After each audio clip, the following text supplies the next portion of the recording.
Hello മക്കളെ, welcome back to Maxido. It's me Jinan. നിങ്ങളിപ്പോൾ history class കഴിഞ്ഞ് ഇരിക്കണമെന്ന് അറിയാം. ജോഗ്രഫിയുടെ ഏറ്റവും പ്രധാനപ്പെട്ട ഭാഗങ്ങൾ എക്സാമിന് വരാൻ സാധ്യതയുള്ള ചാപ്റ്റേഴ്സ് മാത്രം ഡിസ്കസ് ചെയ്ത് അതിൽ ഏറ്റവും പ്രധാനപ്പെട്ട ഭാഗങ്ങൾ മാത്രം ഡിസ്കസ് ചെയ്തിട്ട് നമുക്ക് ക്ലാസ് അവസാനിപ്പിക്കാം. എല്ലാവരും കൃത്യമായിട്ട് നോട്ട്സ് ഒക്കെ പ്രിപ്പയർ ചെയ്യുന്നതിന് ആവശ്യമായിട്ടുള്ള കാര്യങ്ങളൊക്കെ കയ്യിൽ വെച്ചുകൊണ്ട് തന്നെ ക്ലാസ്സിലിരിക്കണം. അത്രയും സീരിയസ് ആയിട്ട് തന്നെ ക്ലാസ്സിനെ കാണണം. നമുക്ക് മുന്നോട്ട് പോകാം. ഫസ്റ്റ് ചാപ്റ്ററിന്റെ പേരാണ് from the rainy forest to the land of permafrost എന്ന് പറയുന്നത്. മഴക്കാടുകളുടെ നാട്ടിൽ നിന്നും മഞ്ഞുരുകാത്ത നാട്ടിലേക്ക് എന്ന് പറയുന്ന ചാപ്റ്റർ. നിങ്ങളുടെ എക്സാമിന് ഏറ്റവും കൂടുതൽ മാർക്കിന് ക്വസ്റ്റ്യൻ വരുന്ന ഒരു ചാപ്റ്ററാണ് ഇതെന്ന് പറയുന്നത്. നിങ്ങളുടെ മൂന്നാമത്തെ ചാപ്റ്റർ എന്ന് പറയുന്നത്. ഇതിൽ നിന്ന് നിങ്ങൾ എന്ത് ചെയ്യണം? രണ്ട് ക്ലൈമറ്റിക് റീജിയന്റെയും രണ്ട് കാലാവസ്ഥാ മേഖലയുടെയും കമ്പാരിസൺ ക്വസ്റ്റ്യൻസ് ഏറ്റവും കൂടുതൽ പ്രതീക്ഷിക്കാവുന്ന ചാപ്റ്ററാണ്. എസ് എ ക്വസ്റ്റ്യൻസ് അടക്കം പ്രതീക്ഷിക്കാവുന്ന ചാപ്റ്റേഴ്സ് ആണ്. ഏറ്റവും കൂടുതൽ കമ്പാരിസൺ ആയിരിക്കും. അതുപോലെ തന്നെ ഓരോന്നിന്റെയും ഫീച്ചേഴ്സ്, ക്യാരക്ടറിസ്റ്റിക്സ് ഇതായിരിക്കും ക്വസ്റ്റ്യൻ എന്ത് ചെയ്യുക കൂടുതലും ചോദിക്കുക. അതുമായിട്ട് തന്നെ നമ്മൾ മുന്നോട്ട് വന്നത് ആദ്യം പഠിക്കേണ്ടത് എന്താണ് ഇക്വിറ്റോറിയൽ ക്ലൈമറ്റ് റീജിയൻ, ഭൂമധ്യരേഖ കാലാവസ്ഥാ മേഖല. ഫസ്റ്റ് പോയിന്റ് കാണാൻ പറ്റും, region located on the both side of equator. ഇക്വേറ്ററിന്റെ അതായത് ഭൂമധ്യരേഖയുടെ രണ്ട് വശങ്ങളിലായിട്ടാണ് എന്ത് കാണപ്പെടുന്നത്? ഭൂമധ്യരേഖ കാലാവസ്ഥ മേഖല, അതായത് ഇക്വറ്റോറിയൽ ക്ലൈമറ്റിക് റീജിയൻ കാണപ്പെടുന്നത്. രണ്ടാമത്തെ പോയിന്റ് ആയിട്ട് കാണാൻ പറ്റും, receives direct sunlight through out the year. വർഷം മുഴുവൻ സൂര്യപ്രകാശം ലഭിക്കുന്ന പ്രദേശമാണ് ഇതെന്ന് പറയുന്നത് ഇക്വറ്റോറിയൽ ക്ലൈമറ്റിക് റീജിയൻ. മൂന്നാമത്തായിട്ട് കാണാൻ പറ്റും, hot and wet climate with heavy rainfall. ശക്തമായ മഴയോടുകൂടിയുള്ള ഹോട്ട് ആൻഡ് വെറ്റ് ക്ലൈമറ്റ് ആയിരിക്കും എവിടെ ഉണ്ടാവുക? ഇക്വറ്റോറിയൽ ക്ലൈമറ്റ് റീജിയൻ ഉണ്ടാവുക. മാത്രമല്ല support the dense tropical rain forest. അത് ഉഷ്ണമേഖല മഴക്കാടുകളുടെ വളർച്ചയ്ക്കും എന്താവുന്നുണ്ട്? കാരണം ആകുന്നുണ്ട്. അടുത്ത് നോക്കിക്കോളും, distribution of equatorial climatic region. Distribution of equatorial climatic region. Equatorial climatic region ഏതൊക്കെ പ്രദേശങ്ങളിലാണ് വ്യാപിച്ചിരിക്കുന്നത് നോക്കാം. ഒന്നാമത്തത് ഏഷ്യയിലാണെങ്കിൽ 3 സ്ഥലങ്ങളിലാണ്: ഇന്തോനേഷ്യ, മലേഷ്യ, ശ്രീലങ്ക. പഠിച്ചിട്ട് പോണ മക്കളെ, ചോദിക്കാൻ ചാൻസ് ഉണ്ട്.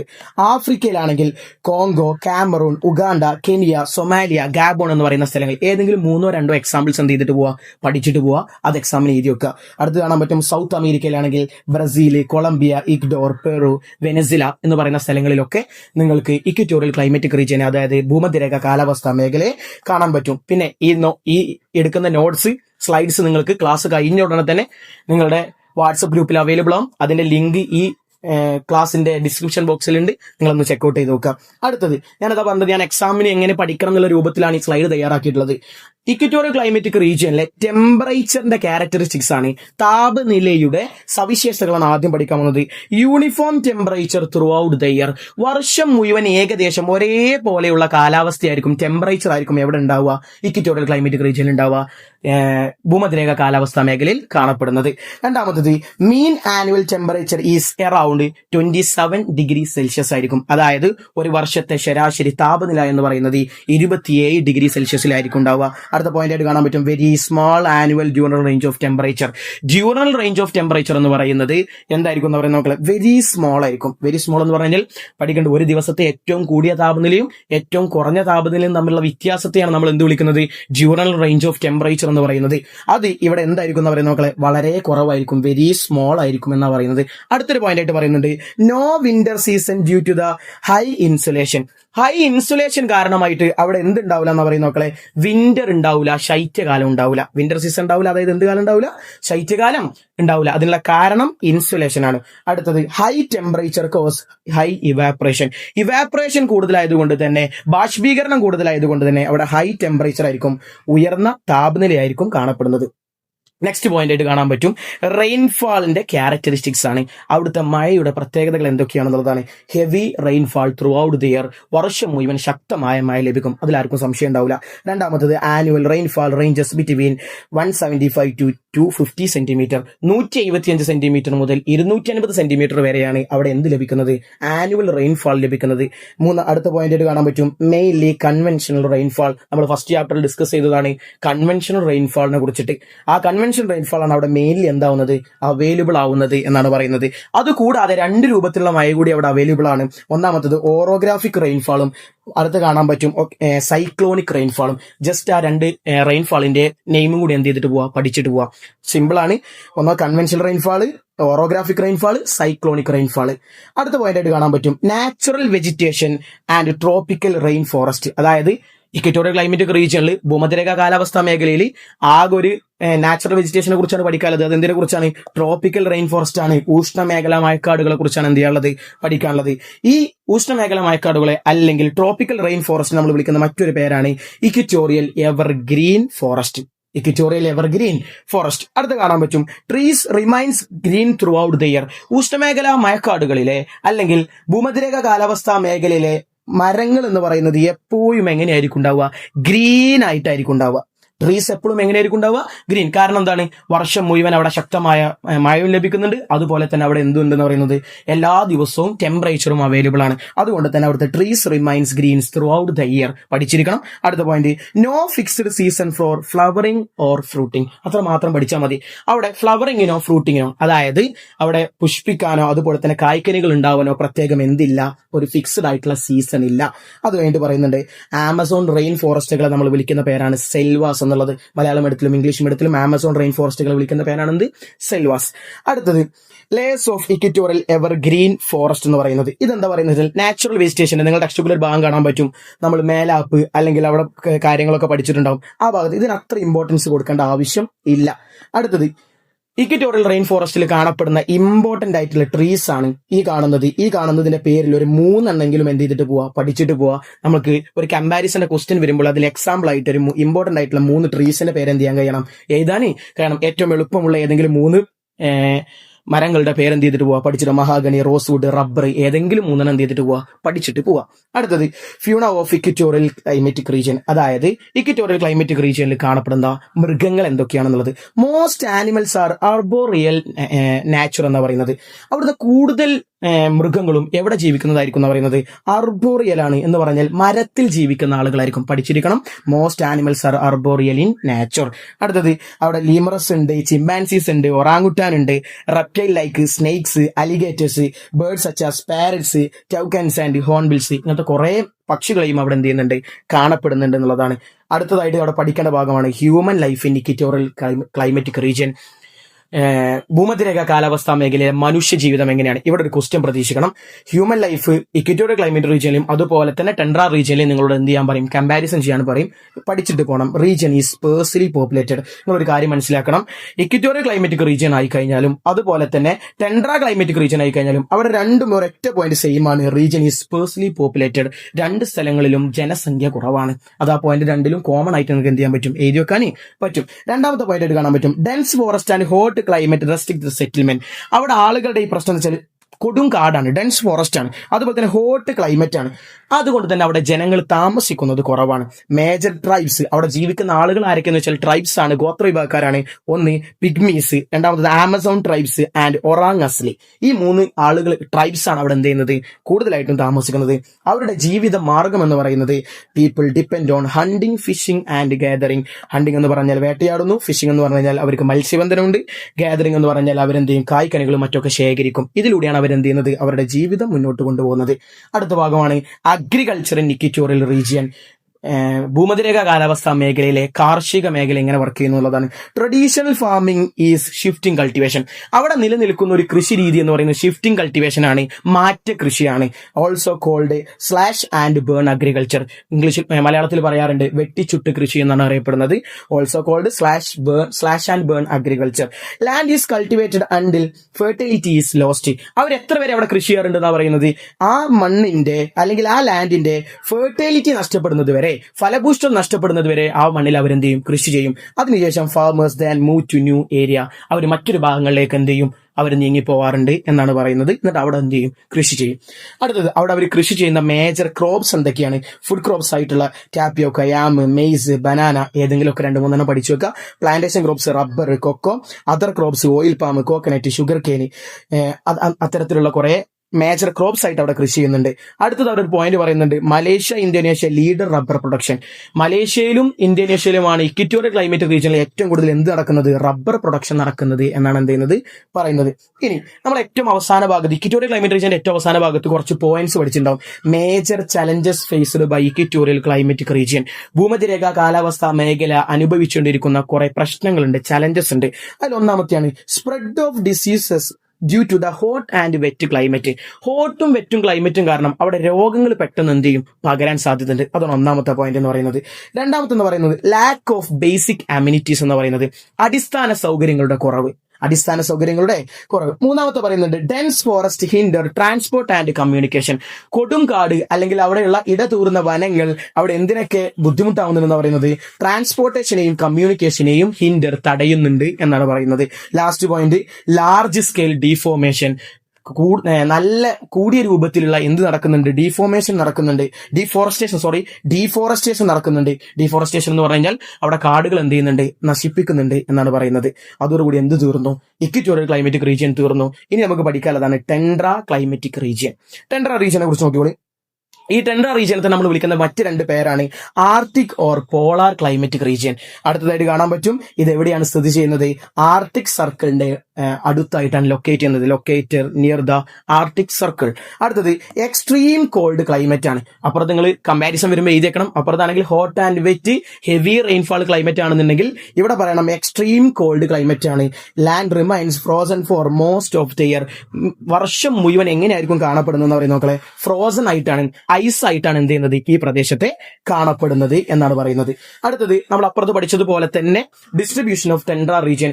ഏതൊക്കെ പ്രദേശങ്ങളിലാണ് ടെൻഡ്ര പ്രദേശം വ്യാപിച്ചിരിക്കുന്നത്?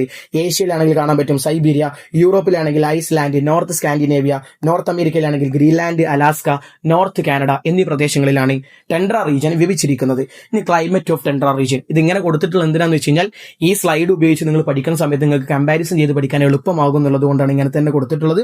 Very long and severe winter's. കൂടുതൽ സമയം എന്തായിരിക്കും, വിന്റർ ആയിരിക്കും, ശൈത്യമായിരിക്കും. മാത്രമല്ല സിവിയർ ആണ്, വ്യാപകമായിട്ടുള്ള തണുപ്പായിരിക്കും എന്നാണ് പറയുന്നത്. Short and cool summers. വളരെ ചുരുങ്ങിയ എങ്ങനത്തെ കൂൾ സമ്മേഴ്സ് ആയിരിക്കും ഉണ്ടാവുക. നിങ്ങൾ പഠിച്ചിട്ടുണ്ട് സമ്മർ ആവുന്ന സമയത്തടക്കം 0 ഡിഗ്രി സെൽഷ്യസിലാണ് എന്തുണ്ടാവുക, ടെൻഡ്ര മേഖലയിലെ കാലാവസ്ഥ ഉണ്ടാവുക എന്ന് പഠിച്ചിട്ടുണ്ട്. Winter temperature ranges from -25 degree Celsius to -35 degree Celsius. വിന്ററിൽ അവിടുത്തെ ടെമ്പറേച്ചർ താപനില എന്ന് പറയുന്നത് -ഡിഗ്രിയിലായിരിക്കും ഉണ്ടാവുക എന്നുള്ളത് എന്ത് ചെയ്തേക്കുക, പഠിച്ചു വെക്കുക. Snowfall is the main form of precipitation. മക്കളെ ശ്രദ്ധിച്ചല്ലോ, അവിടുത്തെ പെർസ്പിറ്റേഷന്റെ രൂപം എന്ന് പറയുന്നത്, ഘർഷണത്തിന്റെ രൂപം എന്ന് പറയുന്നത് എങ്ങനെയായിരിക്കും എന്ന് പറയുന്ന നോക്കളെ, വർഷണം ഏതായിരിക്കും എന്ന് പറയുന്ന നോക്കളെ. പെർസ്പിറ്റേഷൻ എന്ന് പറയുന്നത് സ്നോഫാൾ രൂപത്തിലായിരിക്കും, മഞ്ഞുവീഴ്ചയുടെ രൂപത്തിലായിരിക്കും എന്നുള്ളത് എന്ത് ചെയ്തിരിക്കുക, പഠിച്ചിരിക്കുക. വർഷണം എന്ന് പറയുന്നത് അല്ലെങ്കിൽ പെർസ്പിറ്റേഷൻ എന്ന് പറയുന്നത് ഏത് രൂപത്തിലായിരിക്കും, സ്നോഫാൾ രൂപത്തിലായിരിക്കും. Snow storms cold blizzards. അവിടെ കാണപ്പെടുന്ന ഒരു പ്രതിഭാസമാണ് എന്തെന്ന് പറയുന്നത് സ്ട്രോങ് സ്നോ സ്റ്റോംസ് എന്ന് പറയുന്നത്. ടെൻഡ്ര ക്ലൈമറ്റ് റീജിയനിൽ കാണപ്പെടുന്ന സ്ട്രോങ് സ്നോ സ്റ്റോംസിനെ നമ്മൾ വിളിക്കുന്ന പേരാണ് ബിസാർഡ്സ് എന്ന് വിളിക്കുന്നുണ്ട്. നെക്സ്റ്റ് കാണാൻ പറ്റും വെജിറ്റേഷൻ ഓഫ് ടെൻഡ്ര. ടെൻഡ്രയിലെ വെജിറ്റേഷൻ എങ്ങനെയാണെന്ന് കാണാൻ പറ്റും. വെരി സ്കാൻഡി വെജിറ്റേഷൻ ആണ്. വെജിറ്റേഷൻ വളരെ കുറവാണ്. കാരണം വർഷം മുഴുവൻ ഐസ് മൂടി കിടക്കുന്ന പ്രദേശമായതുകൊണ്ട് തന്നെ അവിടെ വെരി സ്കാൻഡിയാണ്. അപ്പുറത്ത് നിങ്ങൾ ആലോചിച്ച് നോക്കണം, ട്രോപ്പിക്കൽ റെയിൻ ഫോറസ്റ്റ് ആണ് കാണപ്പെടുന്നത്, ധാരാളം മരങ്ങളുള്ള സ്ഥലമാണെന്നാണ് പഠിച്ചത്. പക്ഷെ ഇവിടെ കാണാൻ പറ്റും വെരി സ്കാൻഡി വെജിറ്റേഷൻ. അടുത്തത് mosses and lichens are common. അവിടെ കാണപ്പെടുന്ന രണ്ട് തരത്തിലുള്ള, ഒന്ന് പായലാണ്, ഒന്ന് ലൈക്കൻസ് എന്ന് പറയുന്ന ഒരു തരം വെജിറ്റേഷൻ ആണ് അവിടെ എന്ത് ചെയ്യുന്നത്, കാണപ്പെടുന്നത്. Sedges and hardy grasses. അടുത്ത് കാണപ്പെടുന്ന രണ്ട് സാധനങ്ങളാണ് സെഡ്ജസും അതുപോലെ തന്നെ ഹാർഡി ഗ്രാസസും കാണപ്പെടുന്നുണ്ട്. Plants grow only during the short summer season. അവിടുത്തെ സസ്യങ്ങൾ വളരുന്നത് കുറച്ച് മാത്രമുള്ള ആ സമ്മർ സീസണിലാണ്, അല്ലെങ്കിൽ അവിടെയുള്ള വേനൽക്കാലത്ത് മാത്രമേ എന്ത് വളരുന്നുള്ളൂ, അവിടുത്തെ വെജിറ്റേഷൻ വളരുന്നുള്ളൂ. Plants grow only during short summer season. Next അടുത്ത് കാണാൻ പറ്റും ഫ്യൂണ ഓഫ് ടെൻഡ്ര. അതായത് അവിടുത്തെ മൃഗങ്ങൾ ഏതൊക്കെയാന്നുള്ളതാണ്. ഈ മൃഗങ്ങളെ പേരിൽ നിന്ന് ഏതെങ്കിലും 3-4 പേര് എന്ത് ചെയ്ത് വെക്കുക, പഠിച്ചു പോവുക. എക്സാമ്പിൾ ആയിട്ട് എഴുതാൻ വേണ്ടിയിട്ടാണ്. അവിടെയുള്ള മൃഗങ്ങൾ ഏതൊക്കെയാന്നുള്ളത് എന്ത് ചെയ്യുക, പഠിച്ചു വെക്കുക. അടുത്ത് കാണാൻ പറ്റും human life in tundra region. നമ്മൾ അപ്പുറത്ത് പഠിച്ചു human life in equatorial climatic region. അതേപോലെ തന്നെ ഇവിടെ പറയാണ് human life in tundra region. Very sparsely populated region ആണ്. അപ്പുറത്ത് പഠിച്ചത് ഈ സെയിം പോയിന്റ് തന്നെയാണ്. വെരി സ്പേഴ്സലി പോപ്പുലേറ്റഡ് റീജിയൻ ആണ്. ജനസംഖ്യ വളരെ കുറവുള്ള പ്രദേശമാണ്. People mostly live near coastal areas. അവിടെയുള്ള ജീവിക്കുന്ന ജനങ്ങൾ തന്നെ കോസ്റ്റൽ ഏരിയാസിൽ, തീരപ്രദേശങ്ങളിലാണ് എന്ത് ചെയ്യുന്നത്, ജീവിക്കുന്നത്. മേജർ ട്രൈബ്സ് ഏതൊക്കെയെന്ന് വെച്ചാൽ എസ്കിമോസ് അല്ലെങ്കിൽ ഇന്യൂട്ട്, ലാബ്സ്, അതുപോലെ തന്നെ സെമോയിഡ്സ് എന്ന് പറയുന്ന ട്രൈബ്സ് ഒക്കെയാണ് അവിടെ എന്ത് ചെയ്യുന്നത്, ജീവിക്കുന്നത്. കമ്പാരിസൺ ഓർമ്മ വേണ്ടോ മക്കളെ? ഇവിടുത്തെ ജീവിക്കാൻ ഉപയോഗിക്കുന്ന ഏറ്റവും പ്രധാനപ്പെട്ട മാർഗ്ഗങ്ങൾ ഏതൊക്കെയെന്ന് വെച്ചാൽ ഹണ്ടിങ്, ഫിഷിംഗ്, റെയിൻഡിയർ ഹിയർഡിങ് എന്ന് പറയുന്ന മക്കളെ ശ്രദ്ധിച്ചു കൊടുക്കുക. ഹണ്ടിങ് എന്ന് പറഞ്ഞാൽ വേട്ടയാടലാണ്. ഫിഷിംഗ് മത്സ്യബന്ധനം. റെയിൻഡിയർ ഹിയർഡിങ് എന്ന് പറഞ്ഞു കഴിഞ്ഞാൽ നമ്മളിവിടെ കാണപ്പെടുന്ന മാനുകളെ പോലത്തെയുള്ള ഒരു വിഭാഗം മൃഗങ്ങളെ വളർത്തുക എന്നുള്ളതാണ് അവിടുത്തെ മെയിൻ എന്തെന്ന് പറയുന്നത്, അവരുടെ ആക്ടിവിറ്റീസ് എന്ന് പറയുന്നത്. ടെൻഡ്ര ക്ലൈമറ്റിക് റീജിയനിലെ ക്ലൈമറ്റ് എങ്ങനെയായിരിക്കും എന്നുള്ളതാണ് എന്ത് ചെയ്യാൻ പോകുന്നത്, നോക്കാൻ പോകുന്നത്. അവിടുത്തെ ക്ലൈമറ്റിക് ചേഞ്ച് എങ്ങനെയാണ് ടെൻഡ്രയെ ബാധിക്കുന്നത്. ഇവിടെ ഒരു ക്വസ്റ്റ്യൻ പ്രതീക്ഷിക്കണം മക്കളെ. ടെൻഡ്ര ക്ലൈമറ്റിക് റീജിയനെ എങ്ങനെയാണ് ക്ലൈമറ്റിക് ചേഞ്ച് ബാധിക്കുന്നത്. Tundra region is highly affected by global warming. Global warming ഏറ്റവും കൂടുതൽ എഫക്ട് ചെയ്യുന്നത്, ആഗോളതാപനം ഏറ്റവും കൂടുതൽ എഫക്ട് ചെയ്യുന്നത് ആരെയാണ്, ടെൻഡ്ര റീജിയനെയാണ്. Permafrost is melting rapidly. ആ ആഗോളതാപനം കാരണമായിട്ട്, ഗ്ലോബൽ വാർമിംഗ് കാരണമായിട്ട് അവിടെയുള്ള മഞ്ഞ് പെട്ടെന്ന് എന്ത് ചെയ്യുന്നു, ഉരുകുന്നു. അത് കാരണമായിട്ട് this effects ecosystem and human settlement. അത് അവിടുത്തെ ആവാസ വ്യവസ്ഥയും മനുഷ്യ ജീവിതത്തെയും പ്രതികൂലമായിട്ട് ബാധിക്കുന്നു. Threatens traditional life of native people. അവിടെയുള്ള അവിടുത്തെ ജീവിക്കുന്ന ആളുകളുടെ ലൈഫിന് അത് എന്ത് ചെയ്യുന്നു, ബാധിക്കുന്നു എന്നുള്ളതാണ് നമുക്ക് എന്ത് ചെയ്യാനുള്ളത്, ഈ ചാപ്റ്ററിൽ പഠിക്കാനുള്ളത്. അതോട് നിങ്ങളുടെ ഫസ്റ്റ് ക്രിസ്മസ് എക്സാമിനുള്ള ഫസ്റ്റ് ചാപ്റ്റർ എന്ത് ചെയ്തു, തീർന്നു. അടുത്ത ചാപ്റ്റർ ആണ് ഏതെന്ന് പറയുന്നത് മക്കളെ, SLCയുടെ അടുത്ത ചാപ്റ്റർ ആണ് ചാപ്റ്റർ 5 ആണ്, മണി ആൻഡ് എക്കോണമി. ഈ ചാപ്റ്ററിന് കമ്പാരിറ്റീവ്ലി ക്വസ്റ്റ്യൻ കുറവാണെന്നാണ് പറയപ്പെടുന്നത്. അടുത്തൊരു ചാപ്റ്ററും കൂടി നമുക്ക് പഠിക്കാനുണ്ട്. അതിൽ നിന്നായിരിക്കും കുറച്ചുകൂടി കൂടുതൽ എന്ത് വരിക, ക്വസ്റ്റ്യൻസ് വരാൻ സാധ്യതയുള്ളത്. എന്നിരുന്നാലും നമുക്ക് മാർക്ക് നഷ്ടപ്പെടാൻ പാടില്ല. വരാൻ സാധ്യതയുള്ള എല്ലാ മേഖലകളും നമുക്ക് ചർച്ച ചെയ്യാം. മണി ആൻഡ് എക്കോണമി, പണവും സമ്പത്ത് വ്യവസ്ഥയും. ആദ്യം എന്താണ് പണം എന്ന് പറഞ്ഞു കഴിഞ്ഞാൽ, anything accepted the exchange of goods and services can generally be called money. ഒരു സാധനങ്ങൾ കൈമാറ്റം ചെയ്യുന്ന സമയത്ത് എന്ത് സ്വീകരിക്കുന്നോ അതിന് നമുക്ക് എന്ത് വിളിക്കാൻ പറ്റും, പണം എന്ന് വിളിക്കാൻ പറ്റും. അടുത്ത് കാണാൻ പറ്റും services that can be performed with the money. Services that can be performed with the money. Important അല്ല, പണം കൊണ്ട് എന്തൊക്കെ കാര്യങ്ങളാണ് ഉണ്ടാവുക, നമുക്ക് എന്തിനൊക്കെയാണ് കഴിയുക എന്നാണ് പറയുന്നത്. Buy and sell goods and services. സാധനങ്ങളും സേവനങ്ങളും വാങ്ങാനും ഉപയോഗിക്കാനും പറ്റും. Compare prices of different good and services. സാധനങ്ങളുടെയും സേവനങ്ങളുടെയും വില നമുക്ക് എന്ത് ചെയ്യാൻ പറ്റും, കമ്പാരിസൺ ചെയ്യാൻ പറ്റും. Store value of saving and assets. നമ്മൾ എടുത്തു വെക്കുന്ന സേവിങ്സിന്റെയും അസറ്റ്സിന്റെയും ഒക്കെ നമുക്ക് എന്ത് കണ്ടെത്താൻ പറ്റും, വാല്യൂ കണ്ടെത്താൻ പറ്റും. ലെൻഡ് ആൻഡ് ബോറോ മണി. കടം കൊടുക്കാനും കടം വാങ്ങാനൊക്കെ നമ്മൾ എന്ത് ചെയ്യുന്നു, സഹായിക്കുന്നു. അത്ര ഇമ്പോർട്ടന്റ് അല്ല. അടുത്ത് നോക്കിക്കോളി, ജനറൽ ഫംഗ്ഷൻസ് ഓഫ് മണി. ഇത് എക്സാമിന് ചോദിക്കാൻ ചാൻസ് ഉള്ള ഭാഗമാണ്. 4 മാർക്കിനോ 3 മാർക്കിനൊക്കെ ചോദിക്കാൻ ചാൻസ് ഉള്ള ഭാഗമാണ്. അതുകൊണ്ട് പഠിച്ചിട്ട് പോകണം. ഒന്നാമത്തെ ഫംഗ്ഷൻ ആണ് മീഡിയം ഓഫ് എക്സ്ചേഞ്ച് എന്ന് പറയും. അത് money is making countless transaction in the economy. അതായത് നമ്മൾ ഒരു സാധനം കൈമാറുന്ന സമയത്ത് ഏറ്റവും കൂടുതൽ ഉപയോഗിക്കുന്ന വസ്തുവായിട്ട് ഇപ്പോൾ ആര് വർക്ക് ചെയ്യുന്നുണ്ട്, പണം വർക്ക് ചെയ്യുന്നുണ്ട്. അതാണ് മീഡിയം ഓഫ് എക്സ്ചേഞ്ച് എന്ന് പറയുന്നത്. രണ്ടാമത്തത് മെഷർ ഓഫ് വാല്യൂ. നമുക്കൊരു സാധനത്തിന്റെ മൂല്യത്തെ എന്ത് ചെയ്യാൻ പറ്റും, അളക്കാൻ പറ്റും. Money made easy to compare the value of good with the value of another. ഒരു വസ്തുവിന്റെ മൂല്യത്തെ മറ്റൊരു വസ്തുവിന്റെ മൂല്യവുമായിട്ട് നമുക്ക് എന്ത് ചെയ്യാൻ പറ്റും, കമ്പയർ ചെയ്യാൻ പറ്റുന്നത് പണം ഉണ്ടായതുകൊണ്ടാണ്. രണ്ടാമത്തെ ഫംഗ്ഷൻ ആണ് മെഷർ ഓഫ് വാല്യൂ. അടുത്തത് സ്റ്റോർ ഓഫ് വാല്യൂ. എനിക്കൊരു സാധനം എന്ത് ചെയ്ത് വെക്കണം, സ്റ്റോർ ചെയ്ത് വെക്കണം, സംഭരിച്ചു വെക്കണം. അതിന്റെ വാല്യൂ എത്രയെന്ന് ഞാൻ എന്ത് ഉപയോഗിച്ചിട്ടാണ് അളക്കുക, പണം ഉപയോഗിച്ചിട്ടാണ് അളക്കുക. It is possible to store the value of any goods in the form of money. ഏതൊരു വസ്തുവിനെയും എനിക്ക് പണത്തിന്റെ രൂപത്തിൽ എന്ത് ചെയ്യാൻ പറ്റും, സ്റ്റോർ ചെയ്യാൻ പറ്റും, ശേഖരിച്ചു വെക്കാൻ പറ്റും. Store of value. അടുത്തത് കാണാൻ പറ്റും മീൻസ് ഓഫ് ഡെഫേർഡ് പേയ്മെന്റ്സ്. ഭാവിയിലേക്കുള്ള പേയ്മെന്റുകളുടെ ഉപാധിയായിട്ട് ആര് വർക്ക് ചെയ്യുന്നുണ്ട്, പണം വർക്ക് ചെയ്യുന്നുണ്ട്. ഫോർ എക്സാമ്പിൾ EMI ഓപ്ഷൻസ്, മറ്റ് കടം പറയുന്ന ഓപ്ഷൻസ്. ഇതൊക്കെ നമുക്ക് എന്തുണ്ടായത് കൊണ്ടാണ് സാധ്യമാകുന്നത്, പണം ഉണ്ടായത് കൊണ്ടാണ് സാധ്യമാകുന്നത്. Means of deferred payments. അടുത്ത് കാണാൻ പറ്റും എങ്ങനെയാണ് എക്കണോമിയിൽ പണം വർക്ക് ചെയ്യുന്നത്, മണി എങ്ങനെയാണ് എക്കണോമിയിൽ വർക്ക് ചെയ്യുന്നത് എന്നുള്ളത്. അത് എക്സാമ്പിൾ സഹിതം നമ്മൾ എന്ത് ചെയ്തിട്ടുണ്ടാവും, പഠിച്ചിട്ടുണ്ടാവും. ഫോർ എക്സാമ്പിൾ ഇവിടെ പറയുന്നത് കാണാൻ പറ്റും rice production is an economic activity in primary sector. Example സഹിതമാണ് പറയുന്നത്. പ്രൈമറി സെക്ടറിലെ ഒരു എക്കണോമിക് ആക്ടിവിറ്റി ആണ് എന്തെന്ന് പറയുന്നത്, rice production. A farmer who produce rice may need fertilisers, seeds, pesticides, machinery and labour. ഒരാള് നെൽകൃഷി നടത്തുന്ന സമയത്ത് അദ്ദേഹത്തിന് ഫെർട്ടിലൈസേഴ്സ് ആവശ്യമുണ്ടാവും, സീഡ്സ്, പെസ്റ്റിസൈഡ്സ്, മെഷീനറി, ലേബർ എന്നിവയൊക്കെ അദ്ദേഹത്തിന് എന്തുണ്ടാവും, ആവശ്യമുണ്ടാവും. When money is spend fertilisers and machinery to become a source of income for the producers in the industry sector. അദ്ദേഹം പണം ഉപയോഗിച്ചുകൊണ്ട് ഇത്തരത്തിലുള്ള മെഷീനറീസും ഫെർട്ടിലൈസേഴ്സും ഒക്കെ വാങ്ങുന്ന സമയത്ത് ആ ഇൻഡസ്ട്രി സെക്ടറിലുള്ള ആളുകൾക്ക് അത് എന്തായിട്ട് മാറുന്നു, വരുമാനമായിട്ട് മാറുന്നു. When the rice producers depend on a transportation facility to get the rice to market. മാർക്കറ്റിലേക്ക് റൈസ് എത്തിക്കാൻ വേണ്ടി അദ്ദേഹം ട്രാൻസ്പോർട്ടേഷൻ ഫെസിലിറ്റി ഉപയോഗിക്കുന്നു. ആ ട്രാൻസ്പോർട്ടേഷൻ ഫെസിലിറ്റിയുടെ ആൾക്കും അത് എന്തായിട്ട് മാറുന്നു, ആ സർവീസ് പ്രൊവൈഡർക്കും അത് എന്തായിട്ട് മാറുന്നു, ഇൻകം ആയിട്ട് മാറുന്നു. It become the source of income for service providers എന്ന് പറയുന്നുണ്ട്. അടുത്ത് കാണാൻ പറ്റും the money received as income by the industrial and service sector is pumped back in to the economy. എക്കണോമിയിലേക്ക് തന്നെ ഈ പണം എന്ത് ചെയ്യുന്നുണ്ട്, തിരിച്ചു വരുന്നുണ്ട്. In this way each currency spent in the economy changes hands again and again. Okay.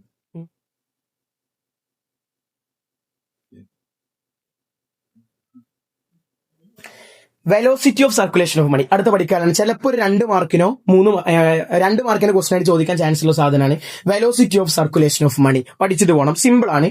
ഒരു പണം അല്ലെങ്കിൽ ഒരു പണത്തിന്റെ യൂണിറ്റ് എക്കണോമിയിൽ എത്ര തവണ ഗിവൺ പീരീഡ് ഓഫ് ടൈമിൽ എന്ത് ചെയ്യപ്പെടുന്നുണ്ട്, കൈമാറ്റം ചെയ്യപ്പെടുന്നുണ്ട്, അതിന് നമ്മൾ വിളിക്കുന്ന പേരാണ് velocity of circulation of money. Examples ഒക്കെ പറയേണ്ട സംഭവമാണ്. ഒരു പണം എത്ര തവണ എക്കണോമിയിൽ എന്ത് ചെയ്യപ്പെടുന്നുണ്ട്, ഗിവൺ പീരീഡ് ഓഫ് ടൈമിൽ എക്സ്ചേഞ്ച് ചെയ്യപ്പെടുന്നുണ്ട്. നോക്കിക്കോളൂ, the number of times a unit of money exchanged in a given period of time is known as velocity of circulation of money.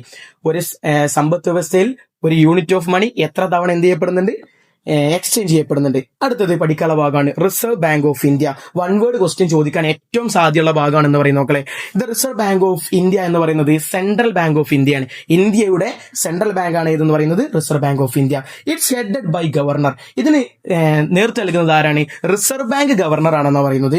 It established on 1st April 1935 in Kolkata. ഇത് രൂപപ്പെട്ടുള്ളത് എവിടെയാണ്, കൊൽക്കത്തയിലാണ്. April 1st 1935 1 word question ആണ്, പ്രതീക്ഷിച്ചു പോകണം.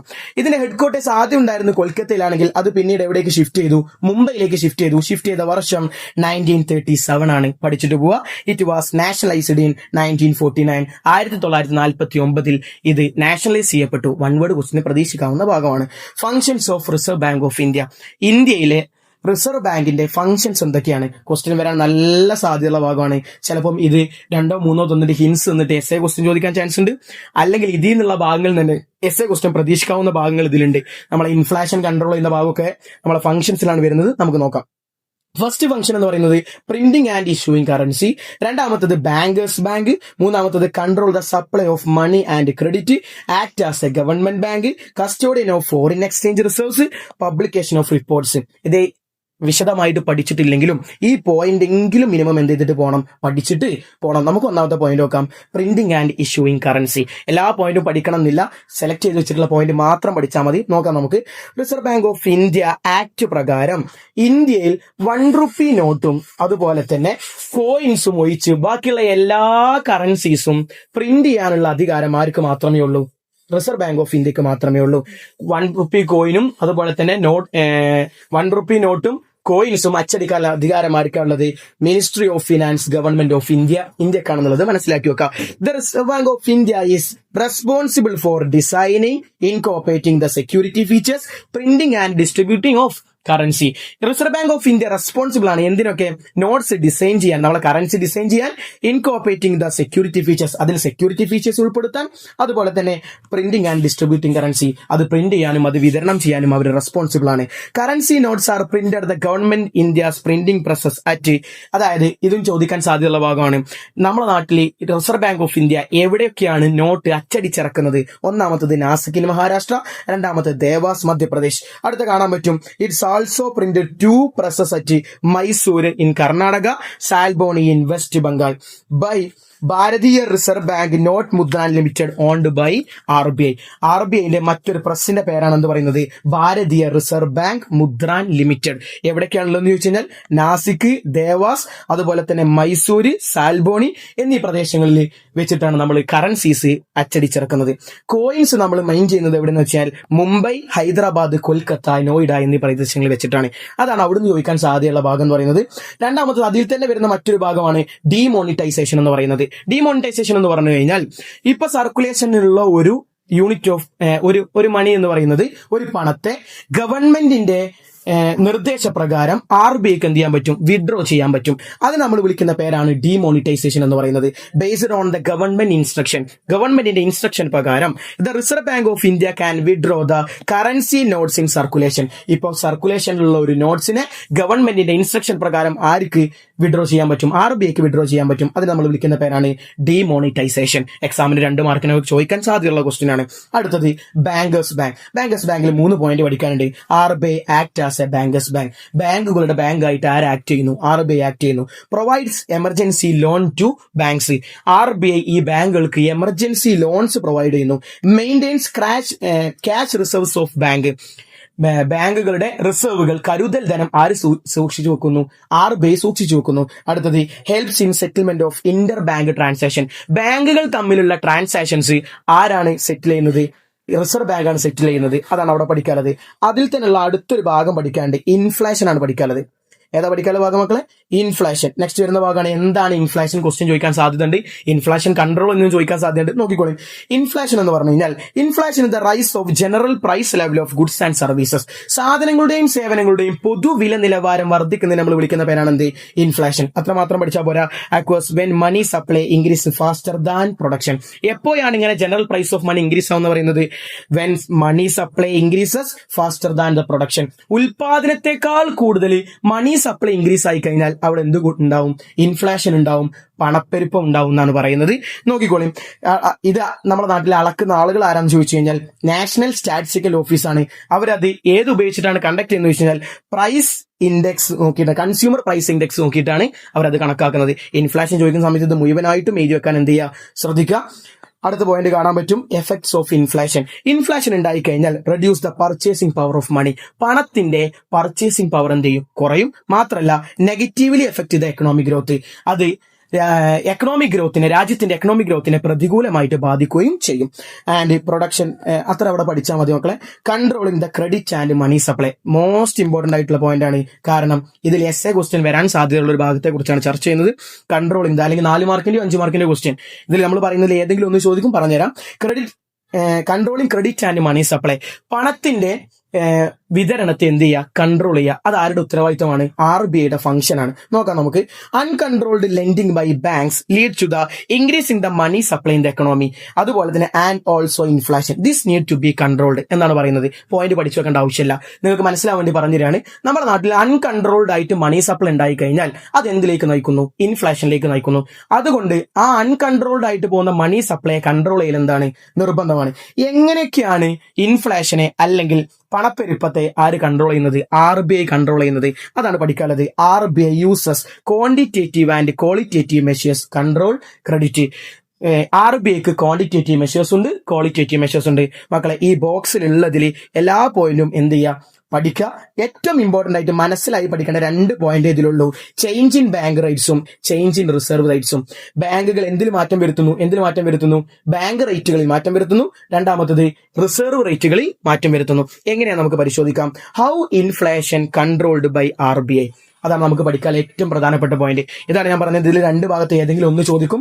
ഒന്ന് inflation controlled by RBI changing the bank rates, അല്ലെങ്കിൽ ഏത് ചോദിക്കാൻ സാധ്യതയുണ്ട്? How inflation controlled by changing the reserve ratio by RBI എന്ന് പറയുന്ന ഭാഗങ്ങളിൽ ഏതെങ്കിലും ഒന്ന് എന്ത് ചെയ്യും? ചോദിക്കും. ആദ്യം നിങ്ങൾക്ക് പഠിപ്പിച്ചു തരാൻ പോകുന്ന മക്കളെ ശ്രദ്ധിച്ചു കേൾക്കുക. റീപ്പോ റേറ്റും റിവേഴ്സ് റീപ്പോ റേറ്റും ആണ്. റീപ്പോ റേറ്റ് എന്ന് പറഞ്ഞു കഴിഞ്ഞാൽ the rate of interest charged by RBI on the loans taken by commercial banks from RBI. ആര് ലോൺ എടുക്കുന്ന സമയത്ത് കൊമേഴ്ഷ്യൽ ബാങ്ക്സിന്റെ RBIയുടെ കയ്യിൽ നിന്നും കൊമേഴ്ഷ്യൽ ബാങ്ക്സ് ലോൺ എടുക്കുന്ന സമയത്ത് ഈ കൊമേഴ്ഷ്യൽ ബാങ്ക്സ് ആർക്ക് കൊടുക്കേണ്ട പണമാണ്? RBIക്ക് കൊടുക്കേണ്ട പണത്തിനെയാണ് നമ്മൾ എന്ത് വിളിക്കുന്നത്? Repo rate. രണ്ടാമത്തത് റിവേഴ്സ് റീപ്പോ റേറ്റ് ആണ്. The rate of interest given by RBI on the deposit by commercial banks. Commercial ബാങ്ക്സിന്റെ ഡെപ്പോസിറ്റിന് ആര് തിരിച്ചു കൊടുക്കുന്നത്? RBI തിരിച്ചു കൊടുക്കുന്ന പലിശയാണ് നമ്മൾ എന്ത് വിളിക്കുന്നത്? റിവേഴ്സ് റീപ്പോ റേറ്റ് എന്ന് എന്ത് ചെയ്യുന്നത്? വിളിക്കുന്നത്. ഇനി എങ്ങനെയാണ് ഇത് ഉപയോഗിച്ചിട്ട് ഇൻഫ്ലേഷനെ കൺട്രോൾ ചെയ്യുന്നത്? ഫസ്റ്റ് പോയിന്റ് നോക്കിക്കോളി. ഇതിൽ രണ്ടിൽ ഏതെങ്കിലും ഒന്ന് ക്വസ്റ്റ്യൻ ചോദിക്കാൻ ചാൻസ് ഉണ്ട്, അതുകൊണ്ട് പഠിച്ചിട്ട് പോവുക. How inflation is controlled by changing bank rates by RBI. Bank റേറ്റ്സിൽ മാറ്റം വരുത്തിക്കൊണ്ട് എങ്ങനെയാണ് RBI ഇൻഫ്ലേഷൻ കൺട്രോൾ ചെയ്യുന്നത്? സിമ്പിൾ ആണ്. How inflation is controlled by changing bank rates when inflation increased unchecked. Inflation വർദ്ധിച്ചു എന്ന് വെക്കുക. RBI increase repo rate and reverse repo rate. അപ്പൊ RBIയും അവിടെ എന്ത് ഇൻക്രീസ് ചെയ്യുന്ന പറയുന്നത് മക്കളെ? റീപ്പോ റേറ്റും റിവേഴ്സ് റീപ്പോ റേറ്റും എന്ത് ചെയ്യും? ഇൻക്രീസ് ചെയ്യും. റീപ്പോ റേറ്റും റിവേഴ്സ് റീപ്പോ റേറ്റും RBIയും ഇൻക്രീസ് ചെയ്യും. അതാണ് പോയിന്റ്. അടുത്തത് when RBI increase this rates. RBI repo റേറ്റും റിവേഴ്സ് റീപ്പോ റേറ്റും ഇൻക്രീസ് ചെയ്ത് കഴിഞ്ഞാൽ commercial banks also change this rates. Commercial ബാങ്കും റീപ്പോ റേറ്റിലും റിവേഴ്സ് റീപ്പോ റേറ്റിലും എന്ത് വരുത്തും? മാറ്റം വരുത്തും. റീപ്പോ റേറ്റും റിവേഴ്സ് റീപ്പോ റേറ്റും മാറ്റം വരുത്തി കഴിഞ്ഞാൽ ആളുകൾ എവിടെ നിന്ന് ലോൺ എടുക്കുന്നത് കുറയും, ബാങ്കിൽ വന്ന് ലോൺ എടുക്കുന്നത് എന്ത് ചെയ്യും? കുറയും. കാരണം എന്താ? അവർ ലോൺ എടുത്തു കഴിഞ്ഞാൽ കൂടുതൽ പലിശ അവരെന്ത് ചെയ്യും? കൊടുക്കേണ്ടി വരും. അതാണ് പറയുന്നത്. When this rates are increased the money available to the commercial bank for lending fall because at the high rate of interest commercial banks will be taking less loans from RBI and deposit more in the RBI. Commercial ബാങ്ക്സിന്റെ കയ്യിൽ loan കൊടുക്കാനുള്ള പണത്തിന്റെ അളവ് കുറയും. എങ്ങനെയെന്ന് ചോദിച്ചു കഴിഞ്ഞാൽ commercial bank RBIന്റെ കയ്യിൽ നിന്ന് കുറച്ച് ലോൺസ് മാത്രമേ എന്ത് ചെയ്യുള്ളൂ? എടുക്കുള്ളൂ. കാരണം ഹൈ റേറ്റ് ഓഫ് ഇൻട്രസ്റ്റ് ആണ്, ഇൻട്രസ്റ്റ് കൂടുതലാണ്, പലിശ കൂടുതലാണ് എന്നാണ് പറയുന്നത്. പ്രോബ്ലം ചെയ്യുന്ന സമയത്ത്, നിങ്ങളിത് പഠിക്കുന്ന സമയത്ത് പഠിപ്പിച്ചത് പോലെ വരച്ചു വെച്ചിട്ട് എന്ത് ചെയ്യാൻ ശ്രമിക്കുക, പഠിക്കാൻ വേണ്ടിയിട്ട് ശ്രമിക്കുക. ഇത്ര പറഞ്ഞിട്ടുള്ളൂ. RBI റീപ്പോ റേറ്റും റിവേഴ്സ് റീപ്പോ റേറ്റും ഇൻക്രീസ് ചെയ്ത് കഴിഞ്ഞാൽ കൊമേഴ്ഷ്യൽ ബാങ്ക്സ് RBI നിന്ന് എന്തെടുക്കുന്നത് കുറയും, ലോൺ എടുക്കുന്നത് കുറയും. കാരണം ഇൻട്രസ്റ്റ് റേറ്റ് ഹൈ ആണ്. ഇൻട്രസ്റ്റ് റേറ്റ് ഹൈ ആണെങ്കിൽ അതേപോലെ തന്നെ കൊമേഴ്ഷ്യൽ ബാങ്കിന്റെ കയ്യിൽ നിന്ന് ലോൺ എടുക്കുന്നത് ആരും കുറക്കും, ജനങ്ങളും കുറക്കും.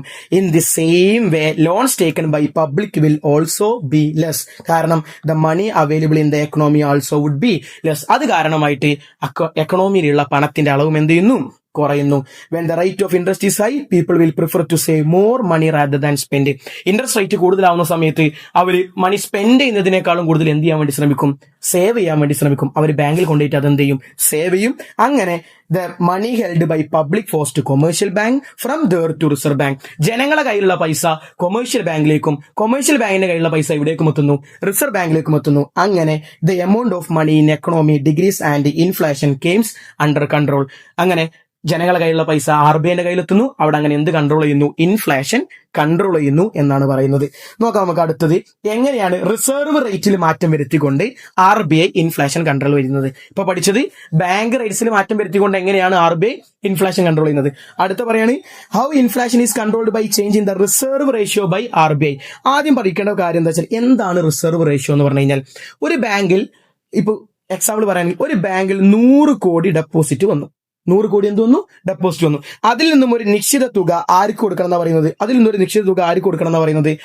RBIക്ക് എന്തായിട്ട് കൊടുക്കണം, റിസർവ് റേഷ്യോ ആയിട്ട് കൊടുക്കണം. എന്ന് പറഞ്ഞാൽ കരുതൽ ധനമായിട്ട് കൊടുക്കണം. അത് കൊടുക്കൽ നിർബന്ധമാണ്. കരുതൽ ധനമായിട്ട് കൊടുക്കൽ എന്താണ്, നിർബന്ധമാണ് എന്നാണ് എന്ത് ചെയ്യുന്നത്, പറയുന്നത്. അതിനെയാണ് നമ്മൾ എന്ത് വിളിക്കുന്നത്, ക്യാഷ് റിസർവ് റേഷ്യോ എന്ന് വിളിക്കുക. ഫസ്റ്റ് കാണാൻ പറ്റും, ക്യാഷ് റിസർവ് റേഷ്യോ ഈസ് എന്താ പറയുന്നത് മക്കളെ, amount of money the bank must keep as a reserves with the reserve bank out of the money they receive as a deposit. അവർക്ക് deposit ആയി ലഭിച്ചിട്ടുള്ള പണത്തിൽ നിന്നും മസ്റ്റായിട്ടും റിസർവ് ബാങ്കിൽ റിസർവ് ആയിട്ട് കരുതൽ ധനമായിട്ട് കരുതേണ്ട പണമാണ് നമ്മൾ എന്ത് വിളിക്കുന്നത്, ക്യാഷ് റിസർവ് റേഷ്യോ എന്ന് വിളിക്കുന്നത്. ഇനി എന്താണ് സംഭവിക്കാന്ന് വെച്ച് കഴിഞ്ഞാൽ, when the reserve ratio decreases, reserve ratio decrease ചെയ്യുകയാണെന്നുണ്ടെങ്കിൽ, അതായത് റിസർവ് റേഷ്യോ കുറയുന്ന സമയത്ത് the amount of money available with the banks to lend increase and availability of credit increases. ഇവിടെ പോയിന്റിൽ ചെറിയൊരു മാറ്റമുണ്ട്. ഇതൊരു പോയിന്റ് ആയിട്ട് എന്ത് ചെയ്യണം, കണക്കാക്കണം. ആ ഒരു പോയിന്റ് ആയിട്ട് തന്നെ എന്ത് ചെയ്യണം, പഠിക്കണം. എന്താന്ന് വെച്ച് കഴിഞ്ഞാൽ, ഫോർ എക്സാമ്പിൾ ഞാൻ കാണിച്ചു മക്കളെ, ശ്രദ്ധിച്ചു കേൾക്കുക. ഇപ്പം RBI എന്ന് പറയുന്ന ബാങ്ക് ശ്രദ്ധിച്ചു കേൾക്കുക. ഏതാ ബാങ്കിന്റെ പേരെന്താണ്, RBI ക്യാഷ് റിസർവ് റേഷ്യോ വർദ്ധിപ്പിച്ചു. ക്യാഷ് റിസർവ് റേഷ്യോ എന്ത് ചെയ്തു, വർദ്ധിപ്പിച്ചു. ക്യാഷ് റിസർവ് റേഷ്യോ വർദ്ധിപ്പിക്കുന്ന സമയത്ത് 100 കോടിയുള്ള ഒരു ബാങ്ക് എന്ത് ചെയ്യേണ്ടി വരും, അതിൽ നിന്നൊരു 20% ആർക്ക് കൊടുക്കേണ്ടി വരും, RBIക്ക് കൊടുക്കേണ്ടി വരും. ഒരു 20 ശ്രദ്ധിക്കുക മക്കളെ, ശ്രദ്ധിച്ചു കേൾക്കുക. RBI ഇത് രണ്ടും കൊമേഴ്ഷ്യൽ ബാങ്ക്സ് ആണ്. ഇത് രണ്ടും ഏത് ബാങ്ക്സ് നോക്കണം, കൊമേഴ്ഷ്യൽ ബാങ്ക്സ് ആണെന്ന് വിചാരിക്കുക. രണ്ടും RBI ആണെന്ന് വിചാരിക്കുക. രണ്ട് സിറ്റുവേഷൻ പറഞ്ഞുതരാം. ഇങ്ങനെ വരുന്ന സമയത്ത് RBI എന്ത് വർദ്ധിപ്പിച്ചു എന്ന് കൂട്ടുക, ക്യാഷ് റിസർവ് റേഷ്യോ വർദ്ധിപ്പിച്ചു. ക്യാഷ് റിസർവ് റേഷ്യോ എന്ത് ചെയ്തു, വർദ്ധിപ്പിച്ചു. അങ്ങനെ പറഞ്ഞു കഴിഞ്ഞാൽ ഇവർക്ക് 100 കോടി വന്നിട്ടുണ്ടെങ്കിൽ അതിൽ നിന്നും RBI പറയാണ് 20% ആർക്ക് തരണം, ഞങ്ങൾക്ക് തരണം. അപ്പൊ അതിൽ നിന്ന് ഒരു 20 കോടി അവർക്ക് എന്ത് ചെയ്തു, കൊടുത്തു വെക്കുക. ബാക്കി ഇവരെ കയ്യിൽ ലോൺ കൊടുക്കാനുള്ള പണത്തിന്റെ അളവ് എന്ന് പറയുന്നത് എത്ര കോടി രൂപയാണ്, 80 കോടി രൂപയാണ്. ഇതാണ് ഒന്നാമത്തെ സിറ്റുവേഷൻ എന്ന് പറയുന്നത്. രണ്ടാമതെന്ന് പറയുന്നത് RBI ക്യാഷ് റിസർവ് റേഷ്യോ കുറച്ചു. ക്യാഷ് റിസർവ് റേഷ്യോ കുറക്കുന്ന സമയത്ത് കൊമേഴ്ഷ്യൽ ബാങ്കിന്റെ കയ്യിലും ഈ സെയിം 100 കോടിയുള്ളത്, പക്ഷേ ബാങ്ക് എന്ത് പറഞ്ഞു, എത്ര കോടി തന്നാൽ മതി എന്ന് പറഞ്ഞു, 10% തന്നാൽ മതി എന്ന് പറഞ്ഞു. അപ്പൊ അവരുടെ കയ്യിൽ 90 കോടി എന്ത് ചെയ്യാണ്ടാവും, ലോൺ കൊടുക്കാൻ ഉണ്ടാവും. അതാണ് നമുക്ക് പഠിക്കാനുള്ള പോയിന്റ് എന്ന് പറയുന്നത്. RBI cash reserve ratio increase ചെയ്ത് കഴിഞ്ഞാൽ ബാങ്കിന്റെ കയ്യിൽ എന്ത് കൊടുക്കാനുള്ള പണത്തിന്റെ അളവ് കുറയും, ലോൺ കൊടുക്കാനുള്ള പണത്തിന്റെ അളവ് കുറയും. അതേപോലെ തന്നെ RBI ക്യാഷ് റിസർവ് റേഷ്യോ കുറച്ചു കഴിഞ്ഞാൽ ബാങ്കുകളുടെ കയ്യിൽ ലോൺ കൊടുക്കാനുള്ള പണത്തിന്റെ അളവ് എന്ത് ചെയ്യും, കൂടും എന്നുള്ളത് എന്ത് ചെയ്യുക, പഠിച്ചിട്ട് എന്ത് ചെയ്യുക, പോയി എക്സാമിന് കൃത്യമായിട്ട് എഴുതുക. അതാണ് രണ്ട് കാര്യങ്ങൾ എന്ന് പറയുന്നത്, ക്യാഷ് റിസർവ് റേഷ്യോയുടെ കാര്യങ്ങൾ പറയുന്നത്. ലാസ്റ്റ് പോയിന്റ് ഒന്നുകൂടി വേണമെങ്കിൽ നോക്കാം മക്കളെ, ശ്രദ്ധിച്ചു കേൾക്കുക. When the reserve ratio decreases, the amount of available with the banks to lend increase. അതായത് ക്യാഷ് റിസർവ് റേഷ്യോ ഡിഗ്രീസ് ആയി കഴിഞ്ഞാൽ ബാങ്കുകളുടെ കയ്യിൽ ലോൺ കൊടുക്കാനുള്ള പണത്തിന്റെ അളവ് കൂടും. രണ്ടാമത്തെ പറയുന്നുണ്ട് അവൈലബിലിറ്റി ഓഫ് ക്രെഡിറ്റ് ഇൻക്രീസസ്. അതാണ് പറയുന്നത്, അവർക്ക് ലോൺ കൊടുക്കാനുള്ള പണത്തിന്റെ അളവ് എന്ത് ചെയ്യുന്നു, കൂടുന്നു. അടുത്ത പറയുന്നുണ്ട് ഇത് increase the money available to the people. അത് കാരണമായിട്ട് ജനങ്ങളുടെ കയ്യിലുള്ള പണത്തിന്റെ അളവും എന്ത് ചെയ്യുന്നു, കൂടുന്നു. അടുത്തത് however when the reserve ratio increases. നമ്മൾ നേരത്തെ പറഞ്ഞ പോലെ തന്നെ റിസർവ് റേഷ്യോ കൂടിക്കഴിഞ്ഞാൽ amount of money available to the banks to lend will decreases. ജനങ്ങൾക്ക് കൊടുക്കാനുള്ള ലോണിന്റെ അളവ് അല്ലെങ്കിൽ പണത്തിന്റെ അളവ് ആരുടെ കയ്യിൽ കുറയുന്നു? കൊമേഴ്ഷ്യൽ ബാങ്കിന്റെ കയ്യിൽ കുറയുന്നു. അപ്പൊ അവിടെ എന്തിന്റെ അളവും കുറയുന്നു? Reduce the amount of money people have. ജനങ്ങളുടെ കയ്യിലുള്ള പണത്തിന്റെ അളവും കുറയുന്നു. അങ്ങനെ അവിടെ ഇൻഫ്ലേഷൻ എന്താവുന്നു? കൺട്രോൾ ചെയ്യുന്നു. അടുത്ത റിസർവ് ബാങ്കിന്റെ ഫംഗ്ഷൻ ആണ് act as a government bank. ഗവൺമെന്റിന്റെ ബാങ്ക് ആയിട്ട് വർക്ക് ചെയ്യുന്നു. First point, the reserve bank is India's responsible for maintaining governments accounting providing banking services. ഈ പോയിന്റ് മാത്രം പഠിക്കാം. അതായത് ഗവൺമെന്റിന് ബാങ്കിങ് സർവീസ് അവൈലബിൾ ആക്കുകയും അവർക്ക് അക്കൗണ്ട്സ് പ്രൊവൈഡ് ചെയ്യുകയും ചെയ്യുന്ന പണി ആർക്കാണ് മക്കളെ? ആർബിഐക്കാണ് ഗവൺമെന്റിന് അക്കൗണ്ട്സ് റെഡിയാക്കി കൊടുക്കേണ്ട ചുമതലയുള്ളത്. രണ്ടാമത്തെ പറയുന്നുണ്ട് fiscal policy and monetary policy. ഈ രണ്ട് കാര്യങ്ങളിലും ഗവൺമെന്റിന് അഡ്വൈസ് നൽകുക. പണനയത്തിലും അതുപോലെ തന്നെ ധനനയത്തിലും ആർക്ക് ഉപദേശം നൽകുക എന്ന് പറയുന്നത്? ഗവൺമെന്റിന് അഡ്വൈസ് നൽകുക. അതാണ് act as A governments bank എന്ന് പറയുന്നത്. അടുത്ത പറയുന്നുണ്ട് custodian of foreign exchange reserves എന്നാണ് പറയുന്നത്.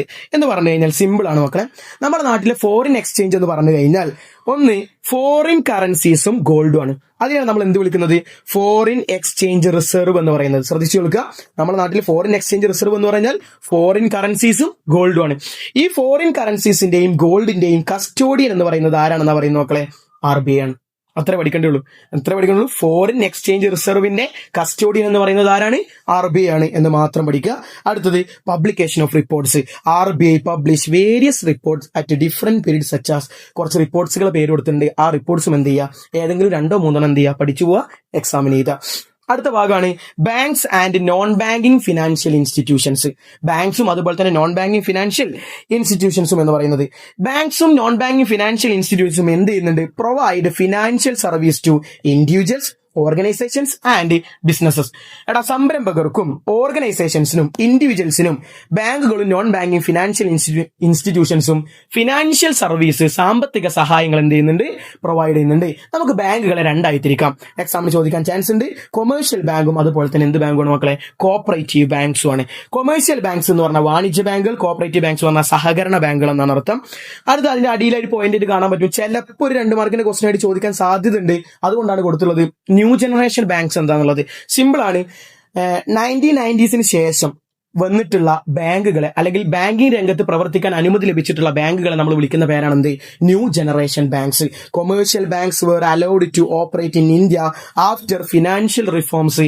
1990s are known as new generation banks. 1990s ശേഷം 1990-കൾക്ക് ശേഷം ഇന്ത്യയിൽ പ്രവർത്തിക്കാൻ അനുമതി ലഭിച്ചിട്ടുള്ള കൊമേഴ്ഷ്യൽ ബാങ്കുകളെ അല്ലെങ്കിൽ വാണിജ്യ ബാങ്കുകളെ നമ്മൾ വിളിക്കുന്ന പേരാണ് ന്യൂ ജനറേഷൻ ബാങ്ക്. എക്സാമ്പിൾ നോക്കുക, axis bank, Mahindra bank. 2 example പഠിച്ചിട്ട് പോയിട്ട് എഴുതി വെക്കുക. അടുത്തത് ഫംഗ്ഷൻസ് ഓഫ് കൊമേഴ്ഷ്യൽ ബാങ്ക്. നമുക്കറിയാം 2 ഫംഗ്ഷൻസ് ആണ് കൊമേഴ്ഷ്യൽ ബാങ്കിനുള്ളത്. Accept deposit from public and providing loans. ജനങ്ങളെ കയ്യിൽ നിന്ന് നിക്ഷേപങ്ങൾ ചെയ്തിരിക്കുക, അതുപോലെ തന്നെ അവർക്ക് എന്ത് പ്രൊവൈഡ് ചെയ്യുക? ലോൺസ് പ്രൊവൈഡ് ചെയ്യുക എന്ന് പറയുന്നതാണ്. അതിൽ അക്സെപ്റ്റിംഗ് ഡെപ്പോസിറ്റിലാണ് പഠിക്കാനുള്ളത്. വിവിധ തരം ഡെപ്പോസിറ്റുകൾ ആര് സ്വീകരിക്കുന്നുണ്ട്? ബാങ്ക് സ്വീകരിക്കുന്നുണ്ട്. അതിൽ ഒന്നാമത്തെ ഡെപ്പോസിറ്റ് ആണ്. ക്വസ്റ്റ്യൻ വരാൻ നല്ല സാധ്യതയുള്ള ഭാഗമാണ് മക്കളെ. ഇതിൽ ഏതെങ്കിലും ഒരു ഡെപ്പോസിറ്റ്സിനെ കുറിച്ച് എന്തായാലും എന്ത് ചോദിക്കാൻ സാധ്യതയുണ്ട്? ക്വസ്റ്റ്യൻ ചോദിക്കാൻ സാധ്യതയുണ്ട്. അതുകൊണ്ട് പഠിച്ചിട്ട് പോവുക. ഒന്നാമത്താണ് സേവിംഗ് ഡെപ്പോസിറ്റ് എന്ന് പറയുന്നത്.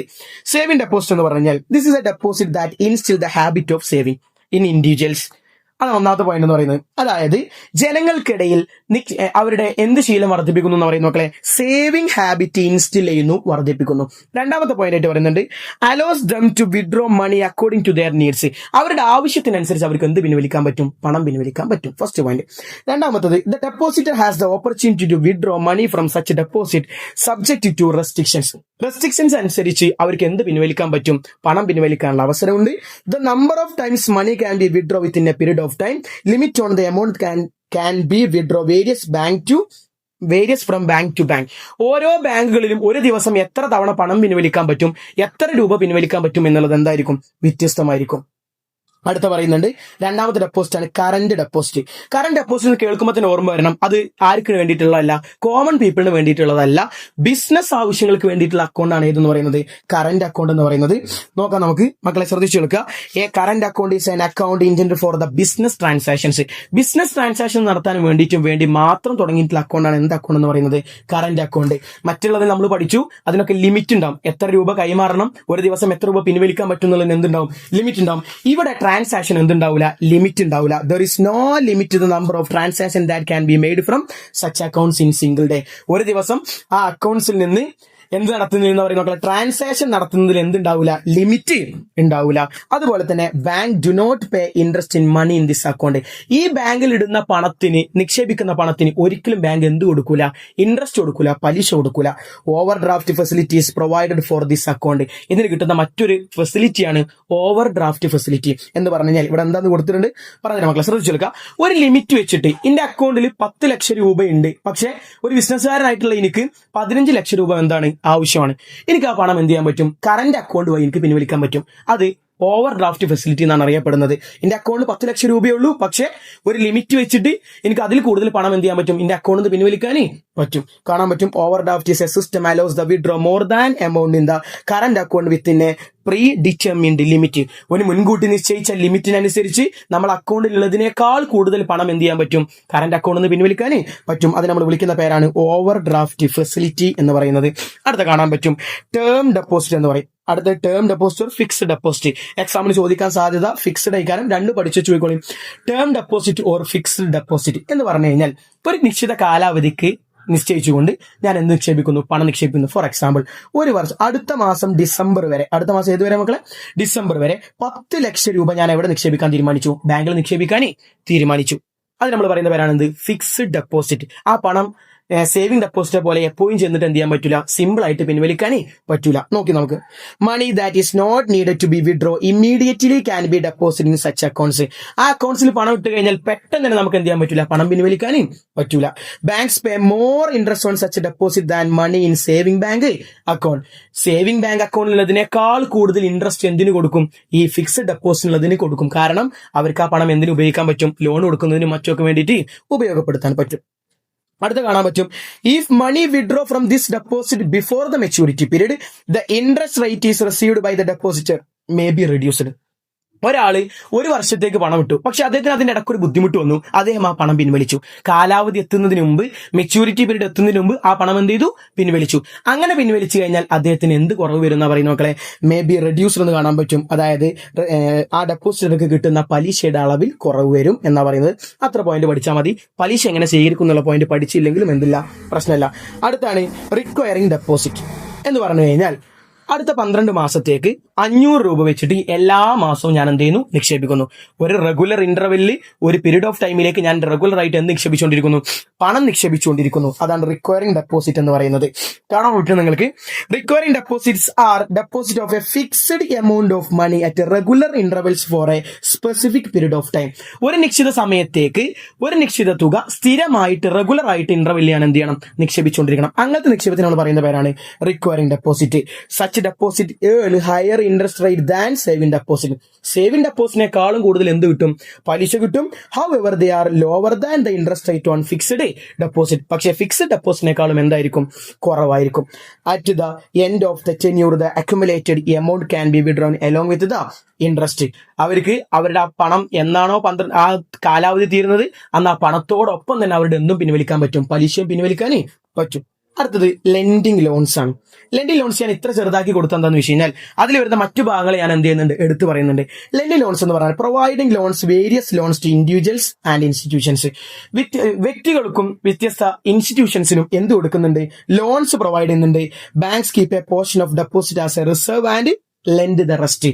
അവരൊരു തുക, ബാങ്കുകാർ അവർക്ക് ലഭിക്കുന്ന ഡെപ്പോസിറ്റിൽ നിന്നും ഒരു നിശ്ചിത തുക റിസർവ് ആയത് കീപ്പ് ചെയ്തു, അവർ കരുതൽ ധനമായി എടുത്തു വെച്ചു.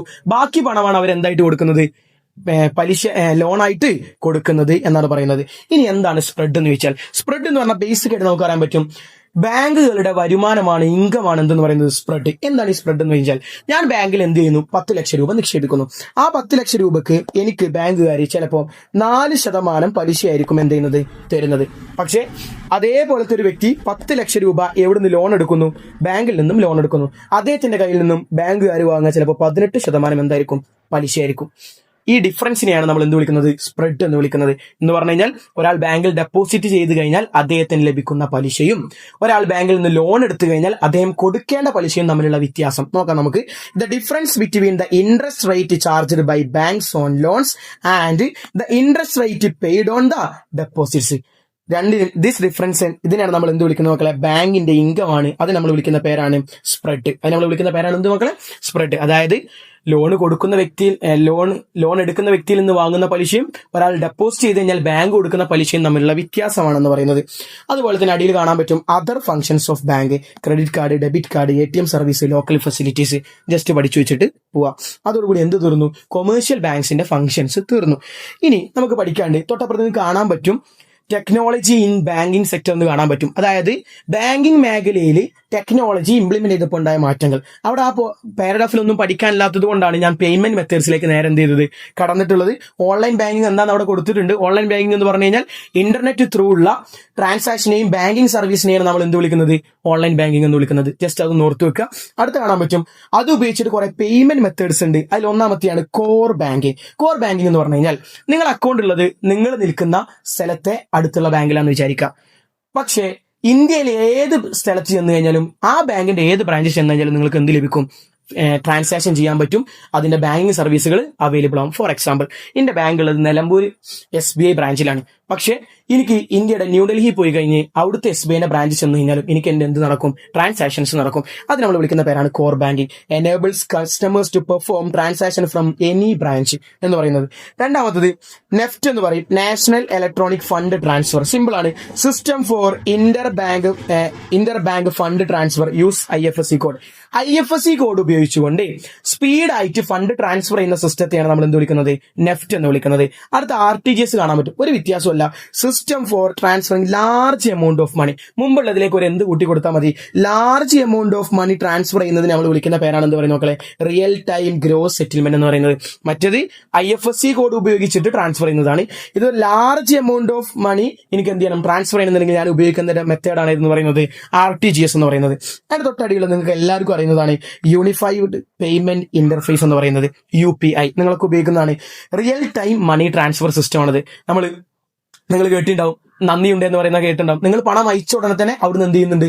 റിപ്ലൈ വരുന്നുണ്ട്. കാരണം നിങ്ങൾ റിയൽ ടൈം മണി ട്രാൻസ്ഫർ ചെയ്യുന്നത് ത്രൂ ആപ്സ് ആണ്. ഗൂഗിൾ പേ, ഫോൺ പേ, Paytm ഏത് നിങ്ങൾക്ക് എന്ത് ചെയ്യാം? എക്സാമ്പിൾ ആയിട്ട് എഴുതി വെക്കാം. അടുത്തത് source of credit in India. ഇന്ത്യയിൽ നിന്നും നിങ്ങൾക്ക് കടം ലഭിക്കുന്ന മാർഗങ്ങൾ എന്തൊക്കെയാണ്? ക്രെഡിറ്റ് വായ്പ ലഭിക്കുന്ന മാർഗങ്ങൾ ഏതൊക്കെയാണെന്ന് ചോദിച്ചു കഴിഞ്ഞാൽ രണ്ട് രൂപത്തിലുണ്ട്. ഫോർമൽ സോഴ്സ് ഉണ്ട്, ഇൻഫോർമൽ സോഴ്സ് ഉണ്ട്. ഫോർമൽ സോഴ്സ് എന്ന് പറഞ്ഞാൽ അത് ഓർഗനൈസ്ഡ് ആയിരിക്കും, ഇൻസ്റ്റിറ്റ്യൂഷണലൈസ്ഡ് ആയിരിക്കും. അതിന് എന്തുണ്ടാവും മക്കളെ? കൃത്യമായിട്ടൊരു നിയമം ഉണ്ടാവും. അങ്ങനത്തെ സ്ഥാപനങ്ങളാണ് banks, non banking financial institutions, self help groups, micro finance institutions. അതല്ല, ഇൻഫോർമൽ ആണ്. അത് ഓർഗനൈസ്ഡ് ആയിരിക്കില്ല, ഇൻസ്റ്റിറ്റ്യൂഷണലൈസ്ഡ് ആയിക്കൂടാ. അതിനൊരു റെഗുലേറ്റർ എന്തുണ്ടാവില്ല? സിസ്റ്റം ഉണ്ടാവില്ല. അതാണ് ലോക്കൽ മണി ലെൻഡേഴ്സ്, പ്രാദേശികമായിട്ടുള്ള പണം വായ്പ കൊടുക്കുന്ന ആളുകൾ. അടുത്തത് ഫ്രണ്ട്സ് ആൻഡ് റിലേറ്റീവ്സ്. ഒരു സിസ്റ്റം ഉണ്ടാവില്ല, ഒരു ഓർഗനൈസേഷൻ ഉണ്ടാവില്ല. അടുത്തത് അതർ മെത്തേഡ്സ്. ഇതും ജസ്റ്റ് എന്ത് ചെയ്തിട്ട് പോവാ? പഠിച്ചിട്ട് പോവാ. ക്യാഷ് ഡെപ്പോസിറ്റ് റേഷ്യോ എന്ന് കാണാൻ പറ്റും നിങ്ങൾക്ക്. ക്യാഷ് ഡെപ്പോസിറ്റ് റേഷ്യോ എന്ന് പറഞ്ഞു കഴിഞ്ഞാൽ ബാങ്കുകളുടെ കയ്യിൽ ജനങ്ങൾക്ക് കൊടുക്കാനുള്ള പണത്തിന്റെ റേഷ്യോയെ നമ്മൾ വിളിക്കുന്ന പേരാണ് ക്രെഡിറ്റ് ഡെപ്പോസിറ്റ് റേഷ്യോ. സോറി മക്കളെ, ക്യാഷ് ഡെപ്പോസിറ്റ് റേഷ്യോ അല്ല, credit deposit ratio. Credit deposit simple ആണ്. ബാങ്കുകളുടെ കയ്യിൽ ജനങ്ങൾക്ക് കൊടുക്കാൻ, ലോൺ കൊടുക്കാനുള്ള പണത്തിന്റെ അളവിനെ നമ്മൾ വിളിക്കുന്ന പേരാണെന്ത്? Credit deposit ratio. കാണാൻ പറ്റും. Measure the proportion of bank deposit used for loans. ബാങ്കിൽ വന്ന ഡെപ്പോസിറ്റ് എത്ര അവർക്ക് എന്തിന് യൂസ് ചെയ്യാൻ പറ്റും? ലോണിന് യൂസ് ചെയ്യാൻ പറ്റും. അത് നമ്മൾ വിളിക്കുന്ന പേരാണ് cash deposit ratio. A high ratio indicate the large portion of deposit have been lent out. High ratio indicate ചെയ്യുന്നുണ്ടെങ്കിൽ, അതായത് കൂടുതൽ റേഷ്യോ ക്യാഷ് ഡെപ്പോസിറ്റ് റേഷ്യോ ഉണ്ടെന്നുണ്ടെങ്കിൽ അവർക്ക് എന്തുണ്ടാവും മക്കളെ? കൂടുതൽ പണം ലോൺ ആയിട്ട് കൊടുക്കാൻ അവരുടെ കയ്യിൽ ഉണ്ടാവും എന്നുള്ളത് മനസ്സിലാക്കി വെക്കുക. അടുത്തത് ഫിനാൻഷ്യൽ ഇൻക്ലൂഷൻ. ഫിനാൻഷ്യൽ ഇൻക്ലൂഷൻ എന്ന് പറഞ്ഞു കഴിഞ്ഞാൽ ഇന്ത്യയിലുള്ള എല്ലാവർക്കും ബാങ്കിങ് സർവീസ് അവൈലബിൾ ആവുക, അവർക്കൊക്കെ എക്കണോമിക് ഗ്രോത്ത് ഉണ്ടാക്കി കൊടുക്കുക എന്ന ലക്ഷ്യത്തോടെ ഉണ്ടായിട്ടുള്ള പരിപാടിയാണ് ഫിനാൻഷ്യൽ ഇൻക്ലൂഷൻ, സാമ്പത്തികമായി ഉൾച്ചേർക്കൽ. Ensuring banking service reaching the common man, rural population, marginalised people to accelerate inclusive economic growth. ഇവർ പറയണം മക്കളെ, ശ്രദ്ധിച്ചു നോക്കുക. എൻഷുറിംഗ് ബാങ്കിങ് സർവീസ് ഉറപ്പുവരുത്തുന്നു. ആർക്ക്? റീച്ച് ദ കോമൺ മാൻ, സാധാരണക്കാരിലേക്ക് ബാങ്കിങ് സർവീസ് എത്തുന്നു. ആൻഡ് റൂറൽ പോപ്പുലേഷൻ, ഗ്രാമീണ ജനങ്ങളിലേക്കും ബാങ്കിങ് സർവീസ് എത്തുന്നു. അതുപോലെ തന്നെ മാർജിനലൈസ്ഡ് പീപ്പിൾ. അങ്ങനെ കോമൺ പീപ്പിളിലേക്കും റൂറൽ പോപ്പുലേഷനിലേക്കും മാർജിനലൈസ്ഡ് പീപ്പിളിലേക്കൊക്കെ നിങ്ങളുടെ ബാങ്കിങ് സർവീസ് എത്തിക്കഴിഞ്ഞാൽ അവിടെ ആക്സലറേറ്റ് ഇൻക്ലൂസീവ് എക്കണോമിക് ഗ്രോത്ത്, എല്ലാവരെയും ഉൾപ്പെടുത്തിക്കൊണ്ടുള്ള സാമ്പത്തിക വളർച്ച സാധ്യമാകും. അതിനു വേണ്ടിയിട്ട് എല്ലാവരും ഉൾപ്പെടുത്തിക്കൊണ്ടുള്ള സാമ്പത്തിക വളർച്ച സാധ്യമാവാൻ വേണ്ടിയിട്ട് ഗവൺമെന്റ് കുറെ സ്റ്റെപ്സ് എടുത്തിട്ടുണ്ട്. അതാണ് അടുത്ത പഠിക്കാൻ പോകുന്നത്. Government steps four financial inclusion. ഒന്നാമത്തത് നാഷണലൈസേഷൻ ഓഫ് ബാങ്ക്സ് എന്നുള്ളതാണ്. 14 ബാങ്ക്സ് ഇൻ 1969 14 ബാങ്കുകളും 1918 അതുപോലെ തന്നെ 6 ബാങ്കുകളും എന്ത് ചെയ്യപ്പെട്ടു? നാഷണലൈസ് ചെയ്യപ്പെട്ടു. എന്തിനാന്ന് വെച്ച് കഴിഞ്ഞാൽ expand banking facility to rural ഏരിയാസിലേക്ക്, ഗ്രാമപ്രദേശങ്ങളിലേക്ക് എന്തെത്തണം? ബാങ്കിങ് ഫെസിലിറ്റീസ് എത്തണം. അതേപോലെ തന്നെ provide credit to farmers at lower rates. Lower റേറ്റ്സിൽ കുറഞ്ഞ പലിശ നിരക്കിൽ ആർക്ക് ലോൺ ലഭിക്കണം? ഫാമേഴ്സിന് ലോൺ ലഭിക്കണം. Ensure equitable credit distribution. ഒരുപോലെ എല്ലാവർക്കും എന്ത് ലഭിക്കണം? ലോൺസ് ലഭിക്കണം. Prevent concentration of economic power. ഇത് പോയിന്റ് ആയിട്ട് ഞാൻ അവസാനം എന്ത് ചെയ്തിട്ടുണ്ട്? കൊടുത്തിട്ടുണ്ട്. ഇവിടെ നോക്കിയിട്ട് എന്ത് ചെയ്യാൻ ശ്രമിക്കുക? പഠിക്കാൻ വേണ്ടി ശ്രമിക്കുക. എക്സാമിന് ചോദിക്കാൻ എന്തുണ്ട്? ചാൻസ് ഉണ്ട്. To expand banking facility in rural areas, to provide credit to farmers at lower rates, to ensure equitable distribution of credit, to prevent concentration of economic power in few people. കുറച്ച് ജനങ്ങളുടെ കയ്യിൽ മാത്രം economic power concentrate ചെയ്യുന്ന എന്ത് ചെയ്യുക? Prevent ചെയ്യുക, തടയുക എന്ന് പറയുന്നത്. അതല്ലാതെ 2 കാര്യങ്ങളും കൂടി പഠിക്കാനുണ്ട്. കോഓപ്പറേറ്റീവ് ബാങ്കിങ് സിസ്റ്റം എന്നാണ് പറയുന്നത്. കോഓപ്പറേറ്റീവ് ബാങ്കിങ് സിസ്റ്റം ആണ് വില്ലേജ് എക്കണോമിയെ എന്ത് ചെയ്യാൻ വേണ്ടിയിട്ട്? ഗ്രോത്ത് ഉണ്ടാവാൻ വേണ്ടിയിട്ട്, ആക്സിലറേറ്റ് ചെയ്യാൻ വേണ്ടിയിട്ട് സഹായിച്ചിട്ടുള്ളത്. Play a crucial role in rural economics operate ചെയ്യുന്ന റൂറൽ എക്കണോമിക്സ് എന്ത് ചെയ്യാൻ വേണ്ടിയിട്ട് മെച്ചപ്പെടാൻ വേണ്ടിയിട്ട് ഏറ്റവും കൂടുതൽ സഹായിച്ചിട്ടുള്ള ടീമാണ് ആര് മക്കളെ? Cooperative banking system. അടുത്ത പറയുന്നുണ്ട് അവരുടെ പ്രിൻസിപ്പിൾ എന്ന് പറയുന്നത് ഒന്ന് കോഓപ്പറേഷൻ ആണ്. അവരുടെ തത്വം എന്ന് പറയുന്നത് എന്താണ്? കോഓപ്പറേഷൻ. രണ്ടാമത് നോൺ സെൽഫ് ഹെൽപ്പ് ആണ്. മൂന്നാമത്തത് മ്യൂച്വൽ അസിസ്റ്റന്റ് ആണ്. പഠിച്ചിരിക്കണം. കോഓപ്പറേറ്റീവ് ബാങ്ക്സിന്റെ എന്തെന്ന് പറയുന്നത് മക്കളെ? പ്രിൻസിപ്പിൾ എന്ന് പറയുന്നത് cooperation, self help, mutual assistance ആണ്. അവരുടെ ഒബ്ജക്റ്റീവ്സ് നോക്കുക. എന്താ പറയുന്നത്? സേവിംഗ് ഹാബിറ്റ് ഇൻസ്റ്റിൽ തന്നെ എഴുതിക്കോളി മക്കളെ. ഇൻസ്റ്റിൽ ദ സേവിംഗ് ഹാബിറ്റ് വർദ്ധിപ്പിക്കുക. Protect from money lenders. സാധാരണക്കാരെ ആ മണി ലെൻഡേഴ്സിന്റെ കയ്യിൽ നിന്ന് രക്ഷിക്കുക. Provide low cost loans. ഫാമേഴ്സിന് ചെറിയ തോതിൽ എന്ത് കൊടുക്കുക? ലോൺസ് പ്രൊവൈഡ് ചെയ്യുക. അടുത്തത് മൈക്രോ ഫിനാൻസ് ആണ്. Provides financial services to low income individuals without access to the conventional banking. സാധാരണ ഉള്ള ബാങ്കുകളിൽ നിന്നും ലോൺ ലഭിക്കാത്ത ലോ ഇൻകം ഇൻഡിവിജ്വൽസിനും ഫാമിലീസിനും ബിസിനസ്സുകാർക്കും ഒക്കെ എന്ത് കൊടുക്കുക? ലോൺസ് കൊടുക്കുക. അതിന് ഏറ്റവും വലിയ എക്സാമ്പിൾ ആണ് ഗ്രാമീൺ ബാങ്കും കുടുംബശ്രീ എന്ന് പറയുന്നത്. നമ്മുടെ നാട്ടിലെ ഗ്രാമീണ ബാങ്കും കുടുംബശ്രീ അതിനെന്താണ്? എക്സാമ്പിൾ ആണ്. ഇവരുടെയും ലക്ഷ്യം എന്ന് പറയുന്നത്, ഗോൾ എന്ന് പറയുന്നത് പോവർട്ടി അലിവേഷൻ, ദാരിദ്ര്യ നിർമ്മാർജ്ജനമാണ്. വുമൺ എംപവർമെന്റ്, സ്ത്രീ ശാക്തീകരണമാണ്. ഓണ്ടർപ്രണർഷിപ്പ്, സംരംഭത്വമാണ്. ആൻഡ് ജോബ് ക്രിയേഷൻ, തൊഴിൽ സൃഷ്ടിക്കുക എന്നുള്ളതാണ് ഇവരുടെയും ലക്ഷ്യം. ഏറ്റവും അവസാനം, ഈ ചാപ്റ്ററിന്റെ ഏറ്റവും അവസാനമാണ് ജാൻധാൻ അക്കൗണ്ട് എന്ന് പറയുന്നത്. പ്രധാനമന്ത്രി രാജ്യത്തെ എല്ലാവർക്കും ബാങ്ക് അക്കൗണ്ട് ഉണ്ടാവണം, എല്ലാവരും ബാങ്ക് സർവീസിന്റെ കീഴിലായിരിക്കണം എന്ന ലക്ഷ്യത്തോടു കൂടി തുടങ്ങിയിട്ടുള്ള അക്കൗണ്ടാണ് ഏതെന്ന് പറയുന്നത്? ജാൻധാൻ അക്കൗണ്ട് എന്ന് പറയുന്നത്. Scheme to open zero balance account for all unbanked individuals, promoting financial literacy and banking habits വർദ്ധിപ്പിക്കാൻ വേണ്ടിയിട്ടും ഫിനാൻഷ്യൽ ലിറ്ററസി ഉണ്ടാക്കിയെടുക്കാൻ വേണ്ടിയിട്ടും അതിൽ കൊടുത്തിട്ടുള്ള ഒരു ഫീച്ചറാണ് മിനിമം സീറോ ബാലൻസ് അക്കൗണ്ട് എന്ന് പറയുന്ന ഫെസിലിറ്റി. അങ്ങനെ എല്ലാവരെയും ബാങ്കിങ് സർവീസിന്റെ കീഴിലേക്ക് കൊണ്ടുവരിക എന്ന് പറയുന്ന ലക്ഷ്യമാണ് ഇവർക്ക് ഉണ്ടായിരുന്നത്. ഇതോടുകൂടി നമ്മളെ 2 ചാപ്റ്ററിന്റെ ഡിസ്കഷൻ എന്ത് ചെയ്തു അവസാനിച്ചിട്ടുണ്ട് മക്കളെ. അടുത്തതായിട്ട് നമുക്ക് ചർച്ച ചെയ്യാനുള്ള ചാപ്റ്റർ ജോഗ്രഫിയിലെ 6ാമത്തെ ചാപ്റ്റർ ആയിട്ടുള്ള ദ ചേഞ്ചിങ് എർത്ത് എന്ന് പറയുന്ന ചാപ്റ്ററാണ്. മാറുന്ന ഭൂമി. നമ്മൾ മുമ്പ് ചർച്ച ചെയ്തിട്ടുള്ള ആദ്യത്തെ ചാപ്റ്ററിൽ നിന്നും ഈ അവസാനത്തെ ക്രിസ്മസ് എക്സാമിന് വരുന്ന 6ാമത്തെ ചാപ്റ്ററിൽ നിന്നാണ് നിങ്ങൾക്ക് ഏറ്റവും കൂടുതൽ എന്ത് ചോദിക്കാൻ ചാൻസ് ഉള്ളത്? ക്വസ്റ്റ്യൻസ് ചോദിക്കാൻ ചാൻസ് ഉള്ളത്. മക്കളെ, നമ്മൾ ക്ലാസ് എടുത്ത് പോകുമ്പോൾ എർത്ത് മൂവ്മെന്റ് എന്താന്നുള്ളതാണ് പഠിക്കുന്നത്. അതായത് നമ്മളെ ഭൂമി ഒരിക്കലും എന്ത് ചെയ്യുന്നില്ല, മൂവ്മെന്റ് ഇല്ലാതെ ഒരുപോലെ തന്നെ കോൺസ്റ്റന്റ് ആയിട്ട് നിൽക്കുന്ന പരിപാടിയല്ല. മില്യൺസ് ഓഫ് ഇയേഴ്സ് എടുത്തിട്ട് അതിന് എന്ത് വന്നുകൊണ്ടേയിരിക്കുന്നുണ്ട്? മാറ്റങ്ങൾ വന്നുകൊണ്ടേയിരിക്കുന്നുണ്ട്. അത് നമ്മൾ വിളിക്കുന്ന പേരാണ് എർത്ത് മൂവ്മെന്റ് എന്ന് പറയുന്നത്. സിമ്പിൾ ആയിട്ട് ഒറ്റ പോയിന്റ് പഠിച്ചാൽ മതി. The ups and downs of the earth surface are caused by this movements are called earth movement. എർത്തിലെ ഭൗമോപരിതലത്തിലെ അപ്സും ഡൗൺസും ഉണ്ടാവുന്ന, താഴ്ചയും ഉയർച്ചയും ഉണ്ടാവുന്ന ചലനങ്ങൾക്ക് നമ്മൾ വിളിക്കുന്ന പേരാണ് എന്തെന്ന് പറയുന്നത്? എർത്ത് മൂവ്മെന്റ് എന്ന് പറയുന്നത് എന്ന് പഠിക്കാം. ആ എർത്ത് മൂവ്മെന്റ് നമുക്ക് 2ആയിട്ട് തരംതിരിക്കാൻ പറ്റും. അതായത് ഏതൊരു വസ്തു ചലിക്കണം എന്നുണ്ടെങ്കിലും അതിന്റെ ബാക്കിൽ ഒരു ഫോഴ്സ് ഉണ്ടാവും, അതിനൊരു ബലം ഉണ്ടാവും. ആ ബലത്തിന്റെ അടിസ്ഥാനത്തിൽ, ആ ഫോഴ്സിന്റെ അടിസ്ഥാനത്തിൽ നമുക്ക് എർത്ത് മൂവ്മെന്റിനെ 2ആയിട്ട് തിരിക്കാം. ഒന്നാമത്തത് എൻഡോജനിക് മൂവ്മെന്റ് ആണ്, രണ്ടാമത്തത് എക്സോജനിക് മൂവ്മെന്റ് ആണ്. ബാഹ്യജന്യ ചലനങ്ങളും അന്തർജന്യ ചലനങ്ങളും എന്ന് പറയുന്ന 2 മൂവ്മെന്റുകൾ നമുക്ക് എന്ത് ചെയ്യാണ്ട് പഠിക്കാണ്ട്. ഇവിടെ തന്നെ കൊടുത്തിട്ടുണ്ട് മക്കളെ, ശ്രദ്ധിച്ചു കൊടുക്കുക. Causes by internal force of the earth. ഭൂമിക്കുള്ളിലെ ഫോഴ്സ് കൊണ്ട് ചലനം ഉണ്ടാവുന്നതിന് നമ്മൾ വിളിക്കുന്ന പേരാണ് എൻഡോജനിക് മൂവ്മെന്റ്. മറക്കാൻ പാടില്ല, ഭൂമിക്കുള്ളിലെ ഫോഴ്സ് കാരണമായിട്ട് മൂവ്മെന്റ് ഉണ്ടാവുന്നതിനെ നമ്മൾ വിളിക്കുന്ന പേരാണ് എൻഡോജനിക് മൂവ്മെന്റ്. രണ്ടാമത്തെ പറയുന്നുണ്ട് exogenic movement caused by external forces acting on a earth surface. ഭൗമോപരിതലത്തിലുള്ള എക്സ്റ്റേണൽ ഫോഴ്സസ് കൊണ്ടുണ്ടാവുന്ന മൂവ്മെന്റ് നമ്മൾ വിളിക്കുന്ന പേരാണ് എക്സോജനിക് മൂവ്മെന്റ്. ഈ രണ്ട് മൂവ്മെന്റ് വിശദീകരിച്ചു കൊടുത്തിട്ടുണ്ട്. സെയിം പോയിന്റിനാണ് വീണ്ടും പറയുന്നത്. Endogenic movement are caused by the forces originating inside the earth. This movement operate with varying intensity. They are responsible for earth volcanism and plate tectonics. അത് കാരണമായിട്ട് എന്തുണ്ടാവുന്നുണ്ട്? ഭൂകമ്പങ്ങൾ ഉണ്ടാവുന്നുണ്ട്, അഗ്നിപർവ്വത സ്ഫോടനങ്ങൾ ഉണ്ടാവുന്നുണ്ട്, അതുപോലെ തന്നെ ഫലക അതിരുകൾ ഉണ്ടാവുന്നുണ്ട് എന്നാണ് പറയുന്നത്. നമുക്ക് അടുത്തിലേക്ക് പോവാം. ഇനി എൻഡോജനിക് മൂവ്മെന്റ്, രണ്ട് മൂവ്മെന്റ് എന്ന് പറഞ്ഞു, എൻഡോജനിക് മൂവ്മെന്റും എക്സോജനിക് മൂവ്മെന്റും. ആ എൻഡോജനിക് മൂവ്മെന്റ് നമുക്ക് രണ്ട് മൂവ്മെന്റ് ആയിട്ട് തിരിക്കാൻ പറ്റും. ഒന്നാമത്തെ കാണാൻ പറ്റും ഡിയാസ്ട്രോപിക്കൽ മൂവ്മെന്റ് അല്ലെങ്കിൽ ഡയസ്ട്രോപിക്കൽ മൂവ്മെന്റ്. രണ്ടാമത്തത് സഡൻ മൂവ്മെന്റ്. ഈ ഡയസ്ട്രോപിക്കൽ മൂവ്മെന്റ് അപ്പുറത്ത് ഒരു സ്ലോ മൂവ്മെന്റ് എന്ന് കൊടുത്തിട്ടുണ്ട്. അതായത് കാലാന്തരങ്ങൾ എടുത്തിട്ട് സംഭവിക്കുന്ന മൂവ്മെന്റിനെയാണ് നമ്മൾ എന്ത് വിളിക്കുന്നത്?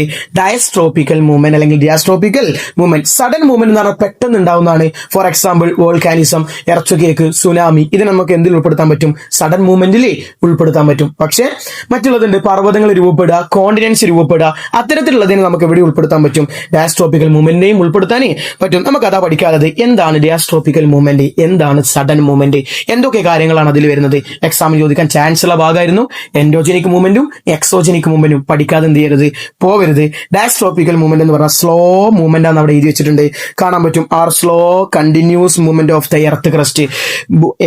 ഭൂവൽക്കത്തിൽ എർത്ത് ക്രസ്റ്റിൽ കുറെ സമയങ്ങൾ എടുത്തിട്ടുണ്ടാവുന്ന ചലനമാണ് എന്തെന്ന് പറയുന്നത്? ഡയസ്ട്രോപിക്കൽ മൂവ്മെന്റ് എന്ന് പറയുന്നത്. They result in move, elevate or build up the earth crust. ആ പോയിന്റ് നിർബന്ധമായിട്ടും പഠിച്ചു വെക്കുക. They result in move, elevate or build up the earth crust. ചലിപ്പിക്കുന്നു, അതെന്ത് ചെയ്യുന്നു? എലവേറ്റ് ചെയ്യിപ്പിക്കുന്നു, അതുപോലെ തന്നെ അതെന്ത് ചെയ്യിപ്പിക്കുന്നു?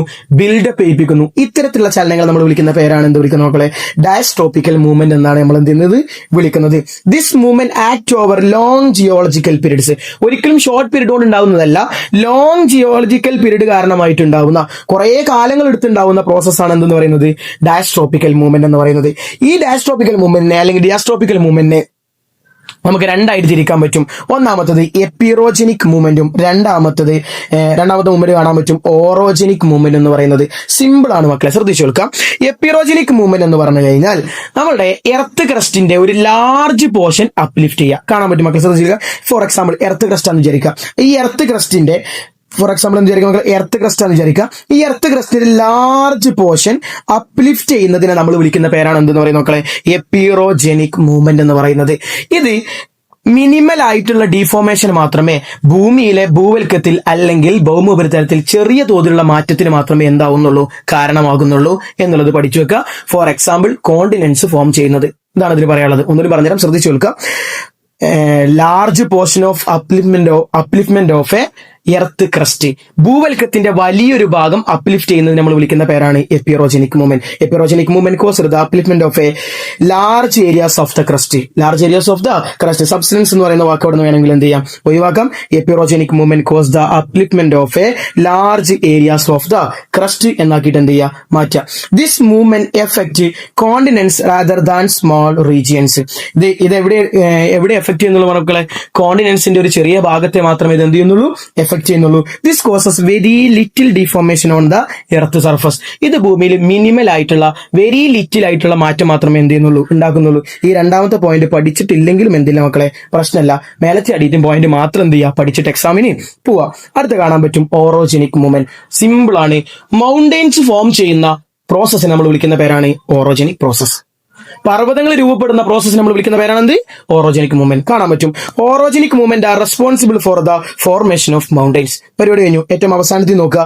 This movement cause the intense folding and faulting of the crust. ഇത് ഈ പോയിന്റിനെ പഠിക്കണമെന്നില്ല മക്കളെ. നിങ്ങൾ ജസ്റ്റ് എന്ത് ചെയ്ത് പഠിച്ചാൽ മതി മക്കളെ? ഇതെന്തുണ്ട്? Severe deformation in the earth crust എന്ന് പഠിച്ചാൽ മതി. എന്ത് പഠിച്ചാൽ മതി മക്കളെ? Severe deformation in the earth crust എന്ന് എന്ത് ചെയ്യുക? പഠിക്കുക. അതാണ് ഓറോജനിക്കും അതുപോലെ തന്നെ എപ്പിറോജനിക്കും നമുക്ക് പഠിക്കാനുള്ളത്. നെക്സ്റ്റ് ആണ് എൻഡോജനിക് മൂവ്മെന്റിലുള്ള സഡൻ എൻഡോജനിക് മൂവ്മെന്റ്. അത് നമുക്ക് പഠിക്കാനുള്ളത്. സഡൻ മൂവ്മെന്റ് എന്ന് പഠിച്ചില്ലേ? ആ sudden മൂവ്മെന്റിനാണ് sudden endogenic movement. Sudden endogenic മൂവ്മെന്റിൽ കാര്യങ്ങളൊന്നും ഇവിടെ പഠിക്കേണ്ട ആവശ്യമില്ല. കുറച്ച് കാര്യങ്ങൾ ഞാൻ ആദ്യം പറഞ്ഞുതരാം മക്കളെ, ശ്രദ്ധിച്ചു കേൾക്കുക. ഫോർ എക്സാമ്പിൾ പറയുകയാണെന്നുണ്ടെങ്കിൽ ഭൂമി, ഇതാണ് ഭൂമി എന്ന് പറയുന്നത്. ആ ഭൂമിയുടെ ഒരു ഭാഗം ഞാൻ എടുത്തു. പഠിക്കണ്ട, എക്സാമിന് വരാൻ സാധ്യത. ലിത്തോസ്ഫിയർ എന്താണ്, അസ്തനോസ്ഫിയർ എന്താണെന്നൊന്നും എക്സാമിന് എന്ത് ചെയ്യാൻ സാധ്യതയില്ല, ചോദിക്കാൻ ചാൻസ് ഇല്ല. എന്നിരുന്നാലും ഈ ഭൂമിയുടെ ഏറ്റവും മുകൾ ഭാഗത്ത് നമ്മൾ വിളിക്കുന്ന പേരാണ് ക്രസ്റ്റ്. എന്താ വിളിക്കുന്ന പേര് മക്കളെ? ക്രസ്റ്റ്. അതിന് തൊട്ടടിയുള്ള ഇത്രയും ഭാഗത്ത് നമ്മൾ വിളിക്കുന്ന പേരാണ് മാന്റിൽ എന്ന് വിളിക്കും. ഈ മാന്റിലിന്റെ അപ്പർ മോസ്റ്റ് പോർഷൻ ഉണ്ട്, നമ്മൾ വിളിക്കുന്ന പേരാണ് uppermost portion of mantle. Uppermost portion of മാന്റിലും ക്രസ്റ്റും കൂടി ചേർന്ന് നമ്മൾ വിളിക്കുന്ന പേരാണ് ലിത്തോസ്ഫിയർ. അപ്പർ മോസ്റ്റ് മാന്റിലും ക്രസ്റ്റും കൂടി ചേർന്ന ഭാഗത്തെ നമ്മൾ വിളിക്കുന്ന പേരാണ് എന്ത് പറയുന്നത്? ലിത്തോസ്ഫിയർ. അതുപോലെ തന്നെ അതിന്റെ തൊട്ടടിയിൽ ഇത് സോളിഡ് ആയിട്ടുള്ള ഭാഗമാണ് പഠിച്ചേക്കുക. ഈ ലിത്തോസ്ഫിയർ എന്ന് പറയുന്നത് എന്തായിട്ടുള്ള ഭാഗമാണ്? സോളിഡ് ആയിട്ടുള്ള ഭാഗമാണ്. അതിന്റെ തിക്നെസ് എന്ന് പറയുന്നത് 100 കിലോമീറ്റർ ആണ്. തിക്നെസ് എന്ന് പറയുന്നത് എത്ര കിലോമീറ്റർ ആണ്? 100 കിലോമീറ്റർ. ആ ലിത്തോസ്ഫിയറിന്റെ തൊട്ട് താഴെ കാണപ്പെടുന്ന ഭാഗത്തെ നമ്മൾ വിളിക്കുന്ന പേരാണ് അസ്തനോസ്ഫിയർ. സോളിഡ് ആയിട്ടുള്ള ലിത്തോസ്ഫിയറിന്റെ തൊട്ട് താഴെ കാണുന്ന ഭാഗമാണ് നമ്മൾ എന്ത് വിളിക്കുന്നത്? അസ്തനോസ്ഫിയർ. ആ അസ്തനോസ്ഫിയർ രൂപപ്പെട്ടുള്ളത് മോൾട്ടൺ റോക്ക് മെറ്റീരിയൽ ആയിട്ടുള്ള സെമി ലിക്വിഡ് ആയിട്ടുള്ള സ്റ്റേജിൽ നിൽക്കുന്ന ഒരു മാഗ്മ എന്ന് പറയുന്ന ദ്രാവകമായിട്ടാണ്. മാഗ്മ. അപ്പം മനസ്സിലാക്കണം, അസ്തനോസ്ഫിയർ ഫോം ചെയ്തിട്ടുള്ളത് സെമി മോൾട്ടൺ റോക്ക് മെറ്റീരിയൽ ആയിട്ടുള്ള അർദ്ധ ദ്രാവകാവസ്ഥയിൽ നിൽക്കുന്ന ശിലയായിട്ടുള്ള മാഗ്മ കൊണ്ടാണ് ആരുണ്ടായിട്ടുള്ളത്? അസ്തനോസ്ഫിയർ ഉണ്ടായിട്ടുള്ളത്. ഈ പോയിന്റ് പഠിക്കുക, ശ്രദ്ധിച്ച്. ലിത്തോസ്ഫിയർ എന്താന്ന് മനസ്സിലാക്കുക, അസ്തനോസ്ഫിയർ എന്താന്ന് മനസ്സിലാക്കുക. ഇത് രണ്ടും മനസ്സിലാക്കി കഴിഞ്ഞാൽ പിന്നെ നമുക്ക് പഠിക്കാനുള്ളതാണ് വോൾക്കാനിസം എന്ന് പറയുന്നത്. പിന്നെ നമുക്ക് പഠിക്കാനുള്ളതാണ് എന്തെന്ന് പറയുന്നത് നോക്കളെ? വോൾക്കാനിസം. വോൾക്കാനിസം പഠിക്കുന്ന സമയത്ത് സിമ്പിൾ ആയിട്ട് പഠിക്കണം. നമ്മൾ പറഞ്ഞിട്ടുള്ള അസ്തനോസ്ഫിയറിലുള്ള മാഗ്മ, ആ മാഗ്മ ലിത്തോസ്ഫിയറിന്റെ ക്രാക്സ്, ഹോൾസ്, വീക്കർ പോർഷൻ അതിലൂടെ എർത്ത് സർഫസിലേക്ക് വരുന്നു. സിമ്പിൾ ആണ് മക്കളെ, ശ്രദ്ധിച്ചു കേൾക്കുക. ഭൂമിയാന്ന് എന്ത് ചെയ്യുക വിചാരിക്കുക. ഈ ഭൂമിയുടെ ഏത് ഭാഗത്ത് നിന്ന് പറയുന്നത്? ഏത് ഭാഗത്ത് നിന്ന് പറയുന്നത്? അസ്തനോസ്ഫിയറിൽ നിന്നും മാഗ്മ ഹോൾസിലൂടെയും ക്രാക്സിലൂടെയും എവിടേക്ക് വരുന്നു? പുറത്തേക്ക് വരുന്നു. സിമ്പിൾ ആയിട്ടുള്ള പ്രോസസ് ആണ്, മനസ്സിലാക്കുക. അസ്തനോസ്ഫിയറിലുള്ള മാഗ്മ ലിത്തോസ്ഫിയറിന്റെ ഹോൾസ്, ക്രാക്സ്, വീക്കർ പോർഷൻ അതിലൂടെ എവിടേക്ക് വരുന്നു? പുറത്തേക്ക് വരുന്നു, എർത്ത് സർഫസിലേക്ക് വരുന്നു. അതുപോലെ തന്നെ ഈ ലിത്തോസ്ഫിയറിന്റെ ഓപ്പണിങ്സിലൂടെ, ഹോൾസിലൂടെ കുറച്ച് കാര്യങ്ങൾ പുറത്തു വരുന്നുണ്ട്. അത് പഠിച്ചു കഴിഞ്ഞാൽ എന്ത് ചെയ്തു? പരിപാടി തീർന്നു. Most volcanoes are located the plate margins.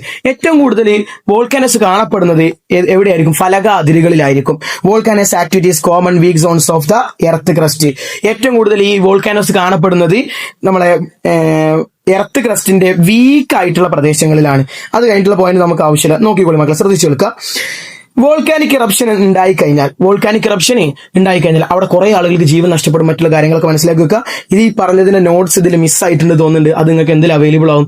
നിങ്ങൾക്ക് നിങ്ങളുടെ വാട്സപ്പ് ഗ്രൂപ്പിൽ അവൈലബിൾ ആവും. എല്ലാവരും ശ്രദ്ധിക്കുക. ഈ സ്ലൈഡും ഇതിന്റെ ബാക്കിയുള്ള കാര്യങ്ങളൊക്കെ കണ്ടന്റ് ഒക്കെ നിങ്ങൾക്ക് ഈ ക്ലാസിന്റെ അടിയിലെ ഡിസ്ക്രിപ്ഷൻ ബോക്സിൽ ലിങ്ക് ഉണ്ടാവും. അതിൽ കയറി കഴിഞ്ഞാൽ നിങ്ങൾക്ക് എന്ത് കിട്ടും? ഇതിന്റെ നോട്ട്സും കാര്യങ്ങളൊക്കെ കിട്ടും. 7 മണിക്കൂർ 6 മണിക്കൂർ എടുക്കേണ്ട ക്ലാസ് ആണ് വെറും 1.5 മണിക്കൂർ കൊണ്ടും 1 മണിക്കൂർ കൊണ്ട് എന്ത് ചെയ്യുന്നത്? എടുത്തു തീർക്കുന്നത്. 7 മണിക്കൂറും 6 മണിക്കൂർ എടുത്ത് വൃത്തിക്ക് തീർക്കാൻ അറിയാം. പക്ഷെ ഈ ലാസ്റ്റ് സമയത്ത് നിങ്ങൾക്ക് അത്രയും സമയം എടുത്ത് പഠിക്കുന്നതിന് പകരം ഇത്ര സമയം കൊണ്ട് തന്നെ ബെസ്റ്റ് കണ്ടന്റ് തരിക. ബാക്കിയുള്ള കാര്യങ്ങൾ നിങ്ങൾ പഠിക്കുക. ആ പഠിക്കുന്നതിനുള്ള എല്ലാ സഹായങ്ങളും എന്ത് ചെയ്യുക? നിങ്ങൾക്ക് അവൈലബിൾ ആക്കി തരിക. എന്ത് സംശയം ഉണ്ടെന്നുണ്ടെങ്കിലും, ഏത് നോട്ട്സ് അവൈലബിൾ ആവണമെന്നുണ്ടെങ്കിലും നിങ്ങൾക്ക് എന്ത് ചെയ്യാം? നമ്മുടെ കമ്മ്യൂണിറ്റിയിൽ ചോദിച്ചു കഴിഞ്ഞാൽ നിങ്ങൾക്ക് അപ്പോൾ തന്നെ എന്ത് ചെയ്യും? അവൈലബിൾ ആവും. അതെന്ത് ചെയ്യുക? ശ്രദ്ധിക്കുക. വോൾക്കാനോന്റെ ഇറപ്ഷൻസ് ഉണ്ടാവുന്നതിനുള്ള എഫക്റ്റ് അവിടെ പറയുന്നുണ്ട്. Volcanic eruption cause loss of life and property. കുറെ ആളുകളുടെ ജീവൻ നഷ്ടപ്പെടും, കുറെ ആളുകളുടെ പ്രോപ്പർട്ടി എന്ത് ചെയ്യും? നഷ്ടപ്പെടും. Destroy settlement, forest, agriculture lands. അത് ജനങ്ങളുടെ എന്ത് നഷ്ടപ്പെടുത്തും മക്കളെ? സെറ്റിൽമെന്റ്സ് നഷ്ടപ്പെടുത്തും, ഫോറസ്റ്റ് എടുത്തും, അതുപോലെ തന്നെ അഗ്രികൾച്ചർ ലാൻഡും നഷ്ടപ്പെടുത്തും. Lava flows burn everything in their path. അതിന്റെ ലാവ ഒഴുകുന്ന സ്ഥലത്തുള്ള എല്ലാത്തിനും അത് എന്ത് ചെയ്യും?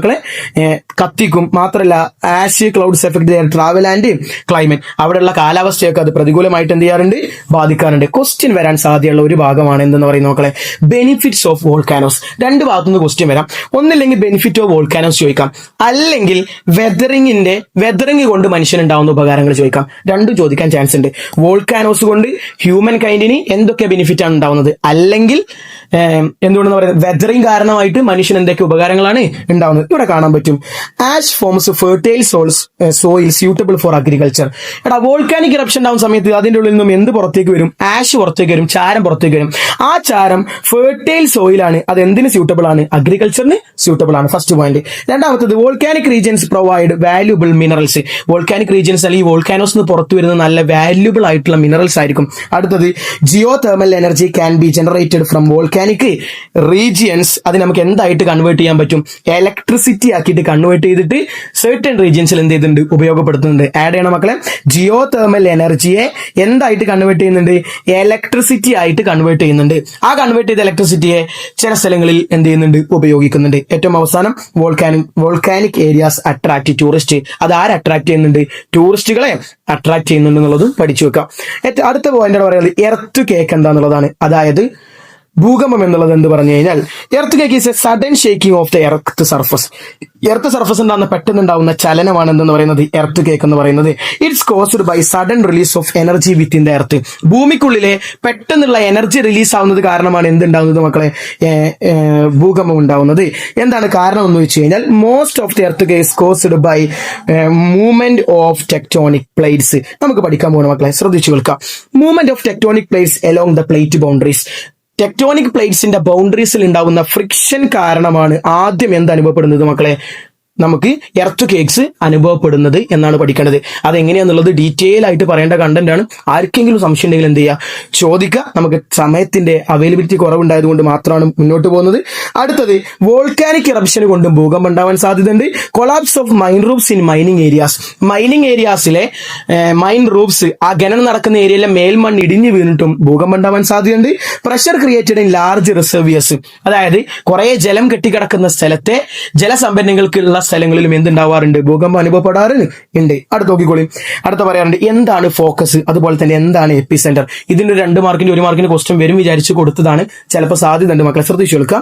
അതായത് ഭൂകമ്പം ഉണ്ടാവുന്ന സമയത്ത് അല്ലെങ്കിൽ എർത്ത് കേക്ക് ഉണ്ടാവുന്ന സമയത്ത് ഭൂമിക്കുള്ളിൽ നിന്നുകൊണ്ട് എനർജി റിലീസ് ചെയ്യുന്ന പോയിന്റിനെ നമ്മൾ വിളിക്കുന്ന പേരാണ് focus.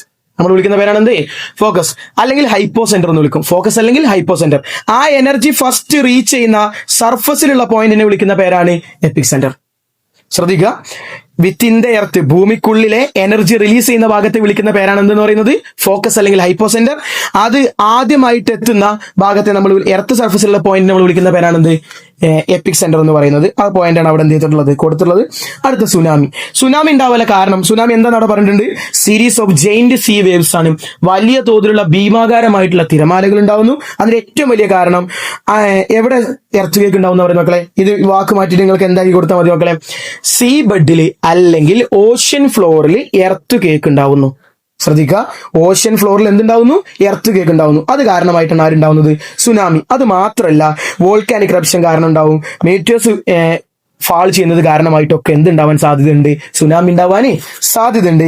Tsunami mainly effect the coastal region. ഇവിടെ ഒരു പോയിന്റ് നമ്മൾ വിട്ടുപോയിട്ടുണ്ട്. എന്താന്ന് വെച്ച് കഴിഞ്ഞാൽ, സുനാമി ഉണ്ടായി കഴിഞ്ഞാൽ നിങ്ങൾ എന്തൊക്കെയാണ് ചെയ്യേണ്ടത് എന്നുള്ളൊരു പോയിന്റ് നിങ്ങൾ ടെക്സ്റ്റ് ബുക്കിൽ കാണാൻ പറ്റും. ആ 2 പോയിന്റ് എന്ത് ചെയ്യണം, വൃത്തിയായിട്ട് പഠിച്ചിട്ട് പോകണം. കാരണം ഒന്നില്ലെങ്കിൽ സുനാമി ഉണ്ടായി കഴിഞ്ഞാൽ എന്തൊക്കെയാണ് ചെയ്യേണ്ടത്, അല്ലെങ്കിൽ ഉരുൾപൊട്ടൽ ഉണ്ടായി കഴിഞ്ഞാൽ എന്തൊക്കെയാണ് ചെയ്യേണ്ടത്. ഇത് രണ്ടിൽ ഏതെങ്കിലും ഒന്ന് എന്തിനു ചോദിക്കാൻ ചാൻസ് ഉണ്ട്, എക്സാമിന് ചോദിക്കാൻ ചാൻസ് ഉണ്ട്. അപ്പൊ അത് രണ്ടും ഉണ്ടായി കഴിഞ്ഞാൽ എന്താ ചെയ്യേണ്ടത് എന്നുള്ള പോയിന്റ് നിങ്ങൾ എന്ത് ചെയ്തിട്ട് പോവാ, പഠിച്ചിട്ട് പോവാ. സിമ്പിൾ ആണ്. സുനാമി ഉണ്ടായി കഴിഞ്ഞാൽ എന്ത് ചെയ്യണം, നമ്മൾ ഫ്ലോട്ട് ചെയ്യുന്ന എന്തെങ്കിലും ഒരു വസ്തുവിൽ എന്ത് ചെയ്യുക, പിടിച്ചിട്ട് സ്വയം രക്ഷപ്പെടുക. അല്ലെങ്കിൽ സുനാമിന്റെ വാർണിംഗ് ആയിട്ടുള്ള കടൽ കുറെ ഇറങ്ങുന്നത് കണ്ടാൽ എന്ത് ചെയ്യുക, ഹൈ റീച്ചസിലേക്ക് റൺ അവേ, ഓടി രക്ഷപ്പെടുക എന്ന് പറയുന്ന 2 പോയിന്റ് ആണ്. ആ 2 പോയിന്റ് എന്ത് ചെയ്യുക, പഠിച്ചു വെച്ചിട്ട് പോവാ. അടുത്തത് എക്സോജനിക് മൂവ്മെന്റ് ആണ്. അതായത് ഭൂമിക്ക് പുറത്തുള്ള അല്ലെങ്കിൽ ഭൗമോപരിതലത്തിലുള്ള ഫോഴ്സുകൾ കാരണമായിട്ട് പ്രവർത്തിക്കുന്ന മൂവ്മെന്റിനെയാണ് നമ്മൾ എന്ത് വിളിക്കുന്നത്, എക്സോജനിക് മൂവ്മെന്റ് എന്ന് വിളിക്കുന്നത്. ആ എക്സോജനിക് കാണാൻ പറ്റും, exogenic are caused by external forces acting on the surface of earth. Earth സർഫസിന് മുകളിലുള്ള ഫോഴ്സസ് കാരണമായിട്ടുണ്ടാവുന്ന, എക്സ്റ്റേണൽ ഫോഴ്സസ് കാരണമായിട്ടുണ്ടാവുന്ന മൂവ്മെന്റിനെയാണ് എന്ത് വിളിക്കുന്നത്, എക്സോജനിക് മൂവ്മെന്റ് എന്ന് വിളിക്കുന്നത്. This forces are derive their energy from sun and gravity. ഇത് കൂടുതലും ഉണ്ടാവുന്നത് എവിടെയാണെന്ന് പറയുന്നത് മക്കളെ, സൺലൈറ്റിൽ നിന്നും അതുപോലെ തന്നെ ഗ്രാവിറ്റിയിൽ നിന്നുമാണ്. അത് ടെമ്പറേച്ചർ ചേഞ്ചിൽ നിന്നും അതുപോലെ തന്നെ ഗുരുത്വാകർഷണ ബലത്തിൽ നിന്നുമാണ് ഇത് ഏറ്റവും കൂടുതൽ എന്ത് ചെയ്യുന്നത്, സംഭവിക്കുന്നത്. ഇതിൽ ഏറ്റവും പ്രധാനപ്പെട്ട 3 നമുക്ക് പഠിക്കാണ്ട്. ഒന്നാമത്തത് വെതറിംഗ് ആണ്. അതിൽ എക്സാമിന് ക്വസ്റ്റ്യൻ വരാൻ സാധ്യതയുണ്ട്. രണ്ടാമത്തത് ഇറോഷനും ഡെപ്പോസിഷനും. നിങ്ങൾ 9ാം ക്ലാസ്സിൽ പഠിച്ചതാണ്.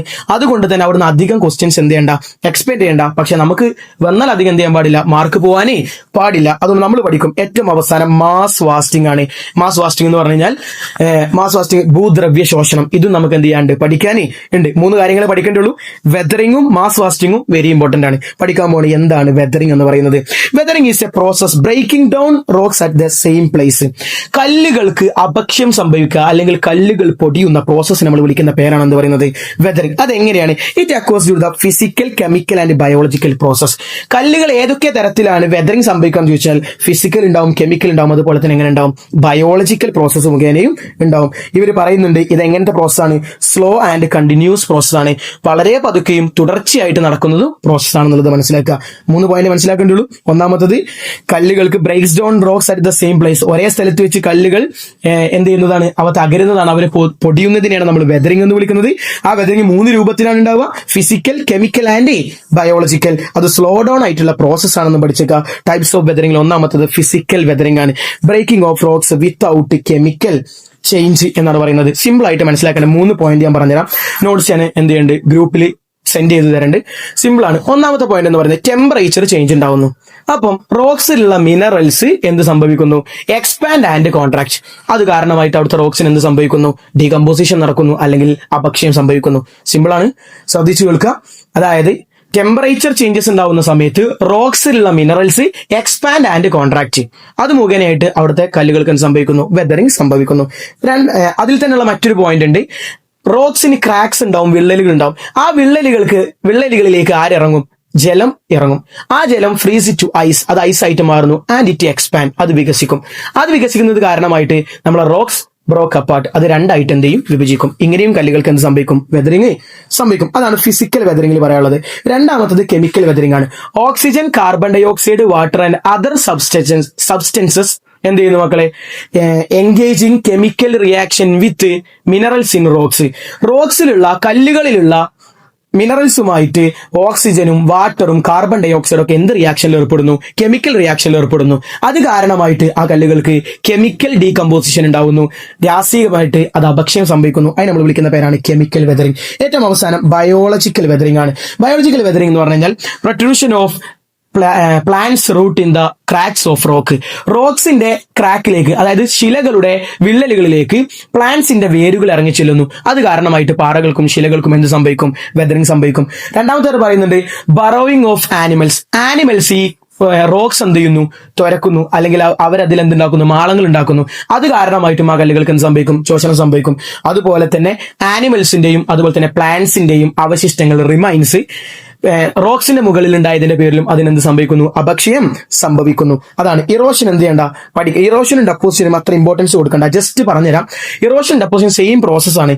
വിൻഡ്, വേവ്സ്, റണ്ണിങ് വാട്ടർ, ഇത്തരത്തിൽ സാധനം, ഒഴുകുന്ന ജലം, കാറ്റ്, ഹിമാനി, തിരമാലകൾ, ഇത്തരത്തിലുള്ളത് റോക്ക് ഫ്രാഗ്മെന്റ്സിനെ, ശിലാ കഷ്ണങ്ങളെ one place to another place move ചെയ്യുന്നു. ഒരു സ്ഥലത്തു നിന്ന് മറ്റൊരു സ്ഥലത്തേക്ക് കൊണ്ടുപോകുന്ന പ്രോസസ്സിനെ നമ്മൾ വിളിക്കുന്ന പേരാണ് ഇറോഷൻ, ഡെപ്പോസിഷൻ, ട്രാൻസ്പോർട്ടേഷൻ. ഇത് 3 ഒന്നായിട്ടാണ് ടെസ്റ്റ് കൊടുത്തുള്ളത്. സിമ്പിൾ ആയിട്ട് മനസ്സിലാക്കണം. വൺ പ്ലേസ് ടു അനദർ പ്ലേസിലേക്ക് റോക്ക് ഫ്രാഗ്മെന്റ്സിനെ എന്ത് ചെയ്യുന്നു, മൂവ് ചെയ്യുന്നു. ആരൊക്കെ, റണ്ണിങ് വാട്ടർ, വേവ്സ്, വിൻഡ്, അതുപോലെ തന്നെ ഗ്ലേഷ്യേഴ്സ്, ഹിമാനികള്, കാറ്റ്, തിരമാല, ഇത്തരത്തിലുള്ള സാധനങ്ങൾ എന്ത് ചെയ്യുന്നു, കൊണ്ടുപോകുന്നു. അതിനാണ് നമ്മൾ എന്ത് വിളിക്കുന്നത്, ഇറോഷൻ, ഡെപ്പോസിഷൻ, ട്രാൻസ്പോർട്ടേഷൻ. ഏറ്റവും ഇമ്പോർട്ടന്റ് മാസ് വാസ്റ്റിംഗ് എന്താണെന്നുള്ളതാണ് പഠിക്കാൻ പോകുന്നത്. ശ്രദ്ധിച്ചു വെക്കുക. Mass wasting is a downward movement of rocks and soil എന്നുള്ളത് വേറെ ടോപ്പ് സോയിൽ നാക്കിക്കോളി മക്കളെ. ശ്രദ്ധിച്ചു വെക്കുക. Mass wasting is the downward movement of rock and soil due to the gravity കാരണമായിട്ട്, ഗുരുത്വാകർഷണ ബലം കാരണമായിട്ട് റോക്സും അതുപോലെ തന്നെ സോയിലും ഹൈ റീച്ചസ് ലോവർ റീജിയൻസിലേക്ക് പോരുന്നതിന് നമ്മൾ വിളിക്കുന്ന പേരാണ് എന്ത് പറയുന്നത് മക്കളെ, മാസ് വാസ്റ്റിംഗ്. മറക്കാൻ പാടില്ല. ഹൈ റീച്ചസ് ലോവർ ഏരിയാസിലേക്ക് റോക്സും അതുപോലെ തന്നെ ടോപ്പ് സോയിലും ഗ്രാവിറ്റി കാരണം വീഴുന്നതിന് പറയുന്ന പേരാണ് എന്തെന്ന് പറയുന്നത്, മാസ് വാസ്റ്റിംഗ് എന്ന് പറയുന്നത്. ആ മാസ് വാസ്റ്റിംഗ് ഉണ്ടാവാൻ ഒരൊറ്റ കാരണമുള്ളൂ, due to the direct influence of gravity. ഇനി പറയാൻ പോകുന്നതിനൊക്കെ ആകെ ഒരു ഇൻഫ്ലുവൻസ് ഉണ്ടാവുള്ളൂ, ഡയറക്റ്റ് ഇൻഫ്ലുവൻസ് ഓഫ് ഗ്രാവിറ്റിയാണ്. അതിന് കുറച്ച് എക്സാമ്പിൾസ് അവിടെ കൊടുത്തിട്ടുണ്ടാവും. Landslides, rock falls, debris flows, ഇതൊക്കെ പറഞ്ഞിട്ടുള്ളത്. ഇതിൽ 3 നമുക്ക് പഠിക്കാനുണ്ട്. ലാൻഡ് സ്ലൈഡ്സും ഡെബ്രിസ് ഫ്ലോസും നമുക്ക് എന്ത് ചെയ്യാം, പഠിക്കാം. അതാണ് അതിൽ ഏറ്റവും കൂടുതൽ എന്തുള്ളത്, ഇമ്പോർട്ടൻസ് ഉള്ളത്. ലാൻഡ് സ്ലൈഡ്സ് എന്ന് പറഞ്ഞാൽ സിമ്പിൾ ആണ് മക്കളെ, ശ്രദ്ധിച്ചു കൊടുക്കുക. മൗണ്ടെയിൻസിന്റെ ഈ സ്ലോപ്പിന്റെ ഒരു പോർഷൻ എന്ത് ചെയ്യുക, സ്ലൈഡിങ് ടു ദ ഡൗൺവാർഡ്. എന്ത് കാരണം കൊണ്ട്, ഡയറക്റ്റ് ഇൻഫ്ലുവൻസ് ഓഫ് ഗ്രാവിറ്റി കാരണമായിട്ട് മൗണ്ടെയിൻസിന്റെ സ്ലോപ്പിന്റെ ഒരു പോർഷൻ എവിടേക്ക് വരിക, സ്ലൈഡിങ് ടു ദ ഡൗൺവാർഡ്, താഴേക്ക് നിരങ്ങിയിറങ്ങുക. അത് നമ്മൾ വിളിക്കുന്ന പേരാണ് ലാൻഡ് സ്ലൈഡ്സ് എന്ന് പറയും. കാണാൻ പറ്റും.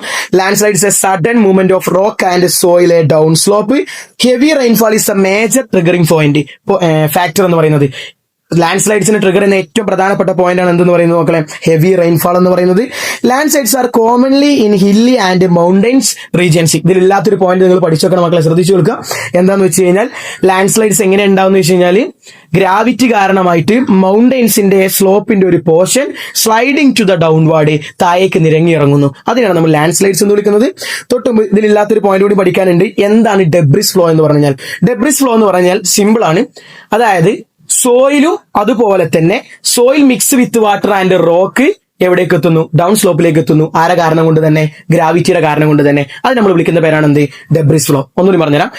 റെയിൻഫാൾ കാരണമായിട്ട്, ഹെവി റെയിൻഫാൾ കാരണമായിട്ട് റോക്സും സോയിൽ മിക്സ് വിത്ത് വാട്ടർ എവിടേക്ക് എത്തുന്നു? ഡൗൺ സ്ലോപ്പിലേക്ക് എത്തുന്നു, അല്ലെങ്കിൽ താഴ്ഭാഗങ്ങളിലേക്ക് എത്തുന്നു. ഡയറക്റ്റ് ഇൻഫ്ലുവൻസ് ഓഫ് ഗ്രാവിറ്റി കാരണമായിട്ട് ഡെബ്രിസ് ഫ്ലോ എന്നാണ് അതിനെ വിളിക്കുന്നത്. ഇനി ഈ മാസ് വാസ്റ്റിക്കും ഡെബ്രിസ് ഫ്ലോസും കേരളത്തിന്റെ ഹില്ലി റീജിയൻസിൽ എങ്ങനെ ഉണ്ടാവാറുണ്ട്? കോമ്പിനേഷൻ ആയിട്ട് ഉണ്ടാവാറുണ്ട്, സെപ്പറേറ്റ്ലി ആയിട്ട് ഉണ്ടാവാറുണ്ട്. അതിന് നമ്മൾ ലോക്കലി വിളിക്കുന്ന പേരാണ് എന്തെന്ന് പറയുന്നത് നോക്കളെ, ഉരുൾപൊട്ടൽ എന്നാണ് പറയുന്നത്. ഒന്നിനും പറഞ്ഞുതരാം, ശ്രദ്ധിച്ചു കേൾക്കുക. നോട്ട്സിൽ ഇല്ലാത്തതുകൊണ്ടാണ് വീണ്ടും ആവർത്തിക്കുന്നത്. അതായത് കേരളത്തിലെ ഹില്ലി റീജിയൻസിൽ ഹെവി റെയിൻഫാൾ കാരണമായിട്ട് ഡെബ്രിസ് ഫ്ലോയും അതുപോലെ തന്നെ ലാൻഡ് സ്ലൈഡ്സും കോമ്പിനേഷൻ ആയിട്ടും സെപ്പറേറ്റ്ലി ആയിട്ടും ഉണ്ടാവാറുണ്ട്. അതിന് നമ്മൾ ലോക്കലി വിളിക്കുന്ന പേരാണ് ഉരുൾപൊട്ടൽ. ആ ഉരുൾപൊട്ടലിനെ ട്രിഗർ ചെയ്യുന്ന ഫാക്ടേഴ്സ് ആണ് എന്തെന്ന് പറയുന്നത്? ഹെവി റെയിൻഫാൾ, അൺസയന്റിഫിക് ആയിട്ടുള്ള കോറിങ്, അൺസയന്റിഫിക് ആയിട്ടുള്ള കൺസ്ട്രക്ഷൻ വർക്ക്, ഇതൊക്കെ അതിനെ ട്രിഗർ ചെയ്യുന്ന ഫാക്ടേഴ്സ് ആണ് എന്നുള്ളത് എന്ത് ചെയ്യുക, മനസ്സിലാക്കുക. ഏറ്റവും അവസാനം എന്ന് പറയുന്നത് ഡിസാസ്റ്റർ മിറ്റിഗേഷൻ ഒന്നും എന്ത് ചെയ്യണ്ട, നമ്മൾ പഠിക്കേണ്ട ആവശ്യമില്ല. ഒരു പോയിന്റ് കൂടി ഇതിൽ നോട്ട് ചെയ്ത് നോക്കണം. വൺ വേർഡ് ആയിട്ട് ചോദിക്കാൻ ചാൻസ് ഉണ്ട്. എങ്ങനെയാണെന്ന് വെച്ച് കഴിഞ്ഞാൽ നമുക്കിപ്പം സിസ്റ്റം ഉണ്ട് എങ്ങനെ ഈ ഉരുൾപൊട്ടലിന്റെയും ഡെബ്രിസ് ഫ്ലോയും ലാൻഡ് സ്ലൈഡ്സിനൊക്കെ മുൻകൂട്ടി മനസ്സിലാക്കാൻ പറ്റുന്ന മെത്തേഡ്സ് ഉണ്ട്. ആ മെത്തേഡ്സ് എന്താണെന്ന് ചോദിച്ചു കഴിഞ്ഞാൽ എങ്ങനെയാണെന്ന് ചോദിച്ചു കഴിഞ്ഞാൽ ഒന്ന് റിമോട്ട് സെൻസിങ് ആണ്, രണ്ടാമത്തത് ജിയോഗ്രാഫിക്കൽ ഇൻഫോർമേഷൻ സിസ്റ്റം ആണ്. വൺ വേർഡ് ക്വസ്റ്റനൊക്കെ ആയിട്ട് ചോദിക്കാൻ ചാൻസ് ഉണ്ട്, പഠിച്ചു വെച്ചിട്ട് പോകണം. ലാൻഡ് സ്ലൈഡ്സിനെയും ഡെബ്രിസ് ഫ്ലോയും ഉരുൾപൊട്ടലിനെയും ഒക്കെ നമുക്ക് മുൻകൂട്ടി സെൻസ് ചെയ്യാൻ പറ്റുന്ന അല്ലെങ്കിൽ അതിനെ കണ്ടെത്താൻ പറ്റുന്ന സ്റ്റഡി ടൂൾസ് ആണ്. ഒന്നാമത്തത് റിമോട്ട് സെൻസിങ്, രണ്ടാമത്തത് എന്തെന്ന് പറയുന്നത് ജിയോഗ്രാഫിക്കൽ ഇൻഫോർമേഷൻ സിസ്റ്റം. ഇവര് ജിയോളജിക്കൽ സർവേ ഓഫ് ഇന്ത്യയും അതുപോലത്തെ നാഷണൽ സർവേ ഓഫ് ഇന്ത്യയും എന്ത് ചെയ്യുന്നുണ്ട്? മാപ്സ് തയ്യാറാക്കുന്നുണ്ട്. ഓരോ ജില്ലയിലെയും ഡിസാസ്റ്റർ വരാൻ സാധ്യതയുള്ള സ്ഥലങ്ങളുടെ മാപ്സ് തയ്യാറാക്കുന്നുണ്ട്. ആ മാപ്സ് നമുക്ക് അവൈലബിൾ ആവുന്നത് കേരള സ്റ്റേറ്റ് ഡിസാസ്റ്റർ മാനേജ്മെന്റ് എന്ന് പറയുന്ന ലിങ്കിലൂടെ നമുക്ക്, സൈറ്റിലൂടെ നമുക്ക് എന്ത് ചെയ്യും? അത് അവൈലബിൾ ആവും. ഏറ്റവും അവസാനം നിങ്ങൾ പഠിക്കേണ്ട പോയിന്റ്, ഉരുൾപൊട്ടൽ ഉണ്ടായി കഴിഞ്ഞാൽ എന്താണ് ചെയ്യേണ്ടത്? ഉരുൾപൊട്ടൽ ഉണ്ടായി കഴിഞ്ഞതിന് ശേഷം ഉരുൾപൊട്ടൽ ഉണ്ടാവുമ്പോൾ എന്താ ചെയ്യേണ്ടത്? ഒന്നാമത്തത്, ഉരുൾപൊട്ടലിന് നിങ്ങൾ ഉണ്ടായി എന്ന് കഴിഞ്ഞ് കഴിഞ്ഞാൽ കീപ് കാം ആൻഡ് എന്ത് ചെയ്യുക? പ്രഷർ ആവാതെ കാം ആയിട്ടിരിക്കുക. രണ്ടാമത്തത് പറയുന്നത്, ഉരുൾപൊട്ടൽ ഉണ്ടായി കഴിഞ്ഞാൽ കോട്ട്, സ്ട്രെങ്ത് ഉള്ള ഒരു കോട്ടിന്റെയോ ടേബിളിന്റെ അടിയിൽ എന്ത് ചെയ്യുക? ഷെൽട്ടർ സ്ഥാപിക്കുക അല്ലെങ്കിൽ അഭയം സ്ഥാപിക്കുക. അപ്പുറത്ത് കാണാൻ പറ്റും. ഇനി ഉരുൾപൊട്ടൽ ഉണ്ടായ ഒരു സ്ഥലത്താണെങ്കിൽ ആംബുലൻസിനും റെസ്ക്യൂ വെഹിക്കിൾസിനും ഒക്കെ ഡിസാസ്റ്റർ നടന്ന സ്ഥലത്തേക്ക് എത്താനുള്ള വഴി ഒരുക്കി കൊടുക്കുക. രണ്ടാമത്തേക്ക് കാണാൻ പറ്റും ഇലക്ട്രിക് ലൈൻസ് ഒക്കെ ഫാൾ ആയി കിടക്കുന്നുണ്ടെങ്കിൽ, വീണ് കിടക്കുന്നുണ്ടെങ്കിൽ അതൊക്കെ പെട്ടെന്ന് ആരെ അറിയിക്കുക? അതോറിറ്റീസിനെ അറിയിക്കുക. ഇതോടുകൂടി നമ്മുടെ ചാപ്റ്റർ എന്ത് ചെയ്തിട്ടുണ്ട്? അവസാനിച്ചിട്ടുണ്ട്. ക്ലാസ് നന്നായിട്ട് മനസ്സിലാക്കുക. മനസ്സിലാത്തവർക്ക് വീണ്ടും എന്ത് ചെയ്യുക? കേട്ട് നോക്കുക. എന്തെങ്കിലും സംശയം ഉണ്ടെങ്കിൽ നിങ്ങൾ എന്ത് ചെയ്യുക? അടിയിൽ നമ്മുടെ കമ്മ്യൂണിറ്റിയിൽ വന്നിട്ട് ചോദിക്കുക. എല്ലാ സംശയങ്ങൾക്കും ആൻസർ തരുന്നതായിരിക്കും. ഏതെങ്കിലും ഭാഗത്തെ നോട്ട് ആവശ്യമുണ്ടെങ്കിൽ ചോദിക്കുക. എല്ലാ കാര്യങ്ങളും അവിടെ പ്രൊവൈഡ് ചെയ്യുന്നതായിരിക്കും. ക്ലാസ് മനസ്സിലായി എന്ന് മനസ്സിലാക്കുന്നു. എല്ലാവരും നന്നായിട്ട് പോയിട്ട് എക്സാം ചെയ്ത ഹിസ്റ്ററി, ജോഗ്രഫി ഏറ്റവും നല്ല രൂപത്തിൽ എഴുതി നല്ല മാർക്ക് കഴിഞ്ഞ് ക്രിസ്മസ് എക്സാമിന് ശേഷം നമുക്ക് വീണ്ടും കാണാം. Thank you.